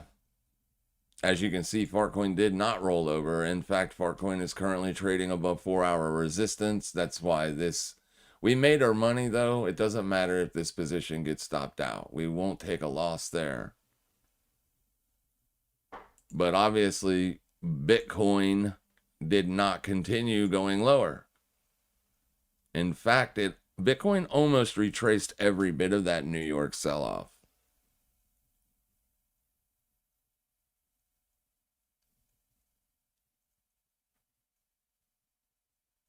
Almost. Right there is 930, so you've almost retraced every bit of it. Every bit of it. Gone. Yeah, the structure is bullish. I like Bitcoin for the breakout, but getting positioned for it has proven difficult. I was long for Wednesday and got stopped out this morning. That one 5-minute candle literally just sniffed out my stop loss like it wasn't nothing. This thing is starting to fly around a little bit here. Let's see if we can generate another 300 bucks and then we'll call it a day. Well, we would need literally a 300% return to generate $300. Let's go 275. Wait, what? Oh, that's the price. No, we don't want that.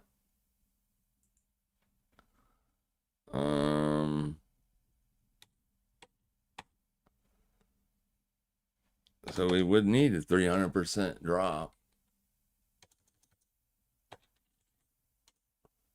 to make close to 300 bones. That's just right there. I guess that's not that far away. That was a slick entry, boy. Woo! Trade Talk be manipulating the market. massaging those entries in there like he knows what's going to happen. I wish it were that easy.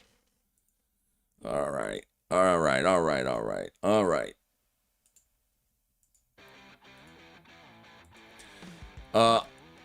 Delta's negative on XRP and price squeezing up. Yep.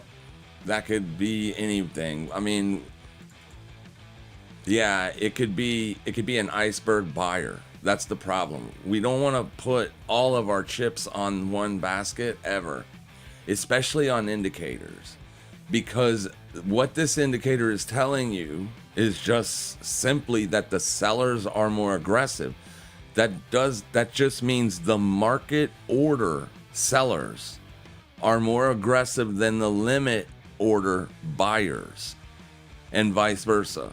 The market order buyers, when it's going up, are more aggressive than the limit order sellers. It doesn't say, it's not market sellers versus market buyers. Okay?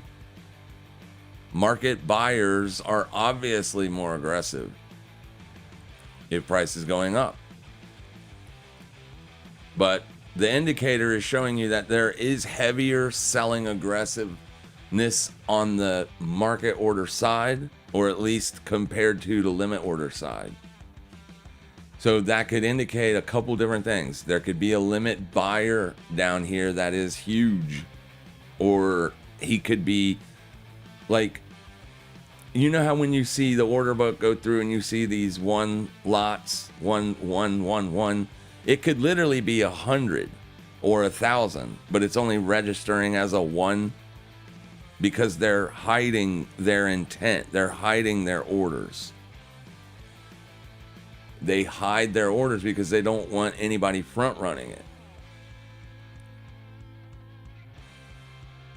You can hide your orders. There's a couple steps that you got to take on the exchange website, but you can hide your orders too. You can absolutely do that. But that's what it's saying. So we don't always be like, okay, well, the sellers are more aggressive, so we're absolutely shorting it. No, we would want the POC up here as well. We would also want 4-hour bearish structure on the RSI, on the 21 and 200 exponentials. Like, there are a lot of things that we look at to decide bias, to decide trade set up, not just the deltas. Like you said, and if you go to a different exchange, the deltas could be different also, just by simply going to a different exchange. I'm on Coinbase. If I go to XRP on Bitstamp, the buyers are more aggressive over here, right? You've got more of a bullish delta picture. So don't put too much weight. And then if you do and you get stopped out, don't just look at an indicator and then take a trade and expect it to work out every time. That is not going to happen. It's just not. Price is too chaotic and random. There are, even if we have everything lined up perfectly, for instance, right? Even if every single indicator lines up beautiful for a specific bias, which this wouldn't be a sell. You've got a bullish cross happening. But even if every indicator we look at looks like, okay, we want to short this for sure, we're still not going to win every single trade. You can have checks across the board on everything. Markets down, indicators say to sell, all of them. RSI, moving averages, deltas, everything. It's a sell. And you're even retesting the weekly open. Like, you even have an objective level to mitigate risk from. Point of control is right where we want it. You're still not going to win every trade. You're still going to get stopped out. So it's on you to not continue to force that idea, because you have to always remember, we cannot predict price no matter what we look at as an analyst. We cannot predict it. It's too wild. It's too chaotic. Too random. But you do only want to be taking those really good setups that have most of what we're looking for. We want to mostly take those trades, because those trades are going to work out more often than, say, just having one or two indicators lined up for us. But unfortunately, that's the way it works, because most order flows are coming from this asset right here. So generally speaking, this asset, especially when it comes to majors, just the liquidity providers alone, their flows is what causes these things to trade similarly to each other. So if Bitcoin is inherently bullish or has been bullish all month, trying to short it isn't going to work out as often as it would if you were, shorting weekly opens or something like that in a bearish trend or bearish market. Yeah, deltas are just one part of the overall basket of things that we look at. We know Bitcoin is struggling to break out up here because it's a huge resistance level. If you're just joining us, it's just the MicroStrategy's cost basis. There's also now April and March's highs up here. So it's the top end of the range. Being a buyer up here anywhere in today's range would be an aggressive long. It would be a hyper aggressive long. Generally, we want to try to buy in the middle of the range or on a pullback. If the weekly range expansion is higher, then we want to participate in a midweek pullback. Well, the beginning of the weekly range was bullish, so we wanted to participate in a weekly range pullback. We did. It didn't work. For 2 days, it's been chopping around here. Tomorrow, it may resolve. 3 days, it's been chopping around here. So it might resolve this range from this swing high to that swing low. It might resolve it today. You might close down in here. You might close up in here, or it might be tomorrow or the weekend before it resolves. Anyway, the scalp right there might get filled here, and that's a 100% profit takeout. It's not going to be leave a small piece on. If it does get filled or triggered, it would be to just close the whole position. But we can manipulate this stop right here to where we won't lose on this trade at all, and we would be net up by $20 if we get stopped out on the 3 trades taken on this asset since we started looking at it. But it looks like that last push right here was just a liquidation run, as it liquidated those swing highs and then instantly closed a higher candle. So that would make that 1 minute candle your supply candle. Hence the reason why I pulled my limit order down and got filled on the pullback or the retest right there in that wick. That wick pulled up to the midpoint of this candle, filled me.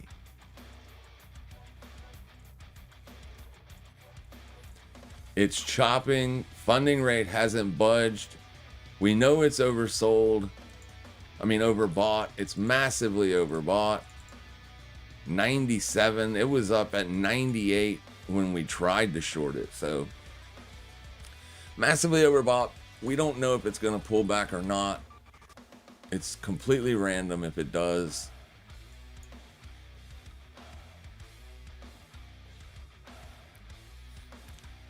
We could probably even manipulate this take profit order a little bit better.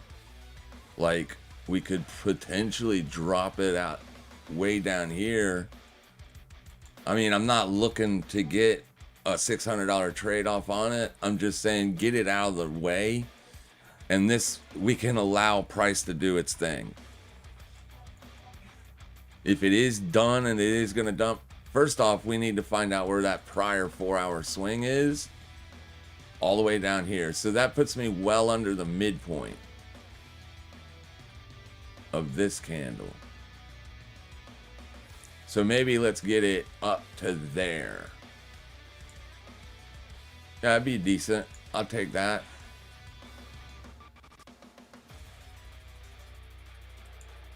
And then if it's done moving up, if the sellers jumped on it, then we'll get filled. But it'll be something to watch for the rest of the day. I can even move this down a little lower, but I don't want to move it too low. I don't want to get too cute, because just a wick above those, just a slight wick above these highs would take me out. And then it could drop. But it is very bullish. I would find out if there's a bullish catalyst on this. It's getting oversold on the 1 minute. I wanted to see just a large, like a dump candle. Since it didn't do that, it's grinded slowly lower. It could literally bounce right back and go right back to overbought again.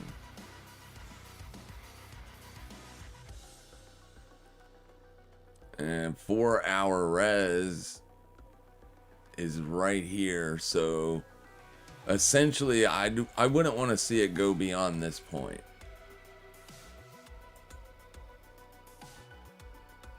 Which is pretty much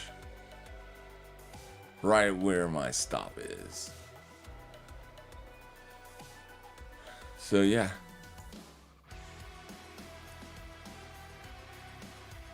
It's struggling to break down. This is going to be near-term support.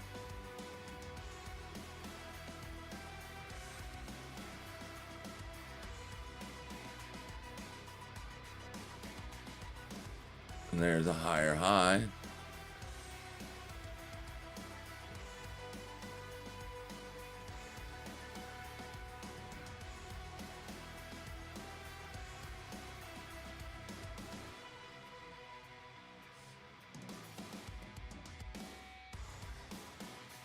I kind of wanted to see it just blast through there.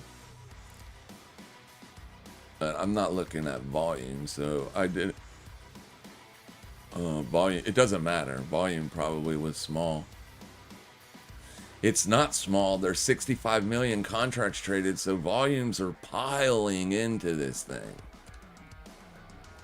This is definitely on all the fast scalper money. These people are jumping onto this thing. And you're in the midst of a short squeeze right now. It would be a risky long because the funding rate's paying the sellers. But on the other one that's running, you might be able to get along that one. Yeah, this one based, it's up to 25. But it is also pulling back now. This one is paying the sellers heavily, so we might have got out of that one a little bit too quick.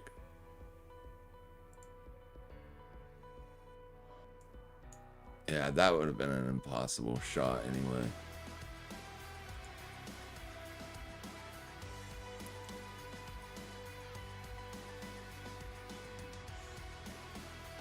The buyers are being very aggressive here.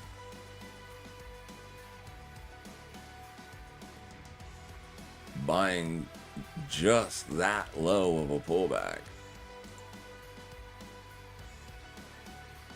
That's the last place that price wiggled. So until you break through that, people are going to be trying to buy it, looking for the short squeeze to continue.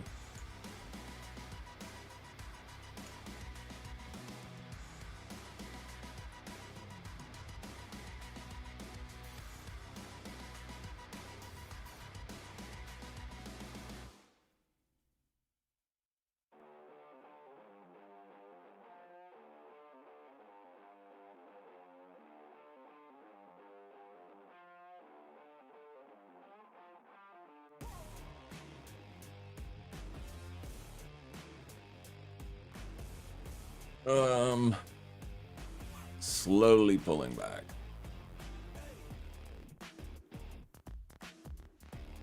And the pullback might be done. as you got two pullbacks here. You got a period of time where you got like 5 minutes in a row where it went down only. Then it went into a period of consolidation and gave you that secondary leg lower. That's where support showed up. Same thing here. One leg down, a couple candles lower. Then you had a period of about 5 or 6 minutes where you went sideways, and then you got a little bit lower. And then you've seen a hyper, like a bigger candle. So people are buying the support, secondary leg, short squeezes and over. I'll take my chances. I could see being on both sides of it. It's anybody's. It's a guess to anybody where it's going to go.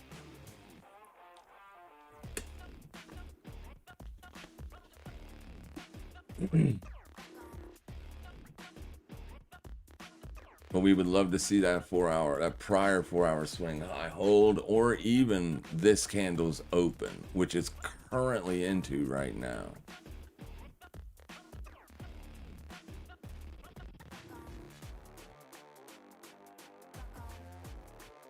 I'm sure there are going to be limit orders setting there to sell.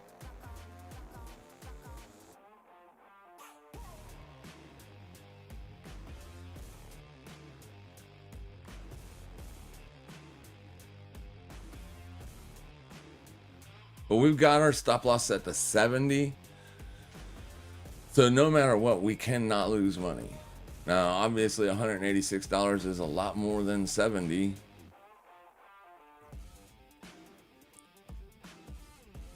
But if I continue to look at the 4 hour and this candle never turns green, I do not have to close that trade. I could just leave it open. But I would have a decision to make if it turns green. Because then this low could be in.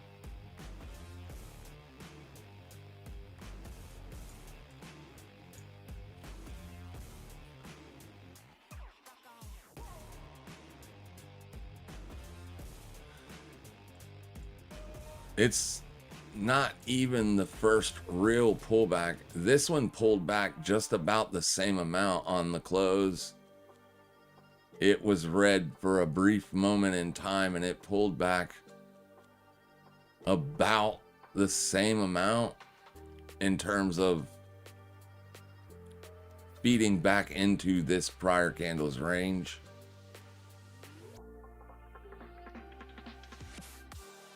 Then it went up. This candle didn't even pull back, as that's damn near a nothing. And it was just a straight boom.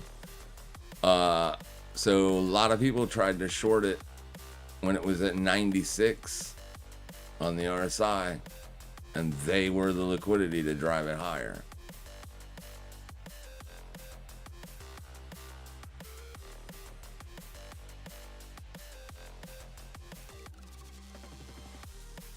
So if they can't make that lower low, depending on how much time goes by, right?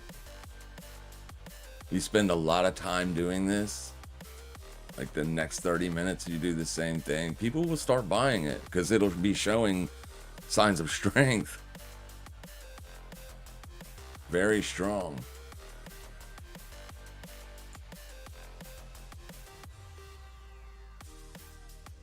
5 minute 21 is right here, caressing price to the upside as well.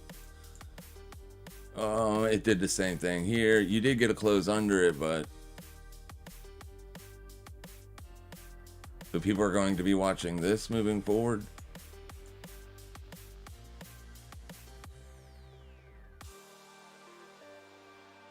Being on the short side of things like this, it doesn't work out very often is all.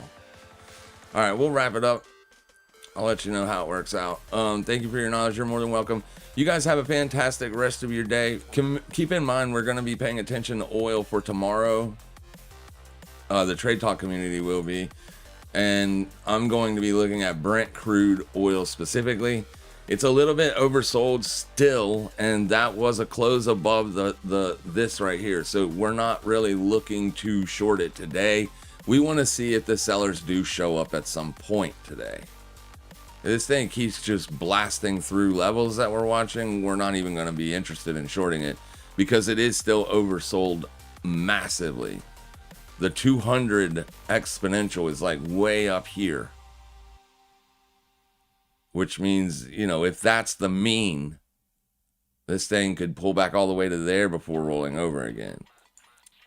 But if it does start to find a little bit of sellers here tomorrow, we would be willing to jump on it for an opportunity, as you would have liquidated this Tuesday's high.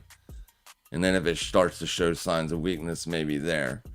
And then, of course, the daily 21 will be the next area. So if it does blast up through that, this would be the next area to watch for the short. And that's it. That's what we got in terms of a setup for tomorrow.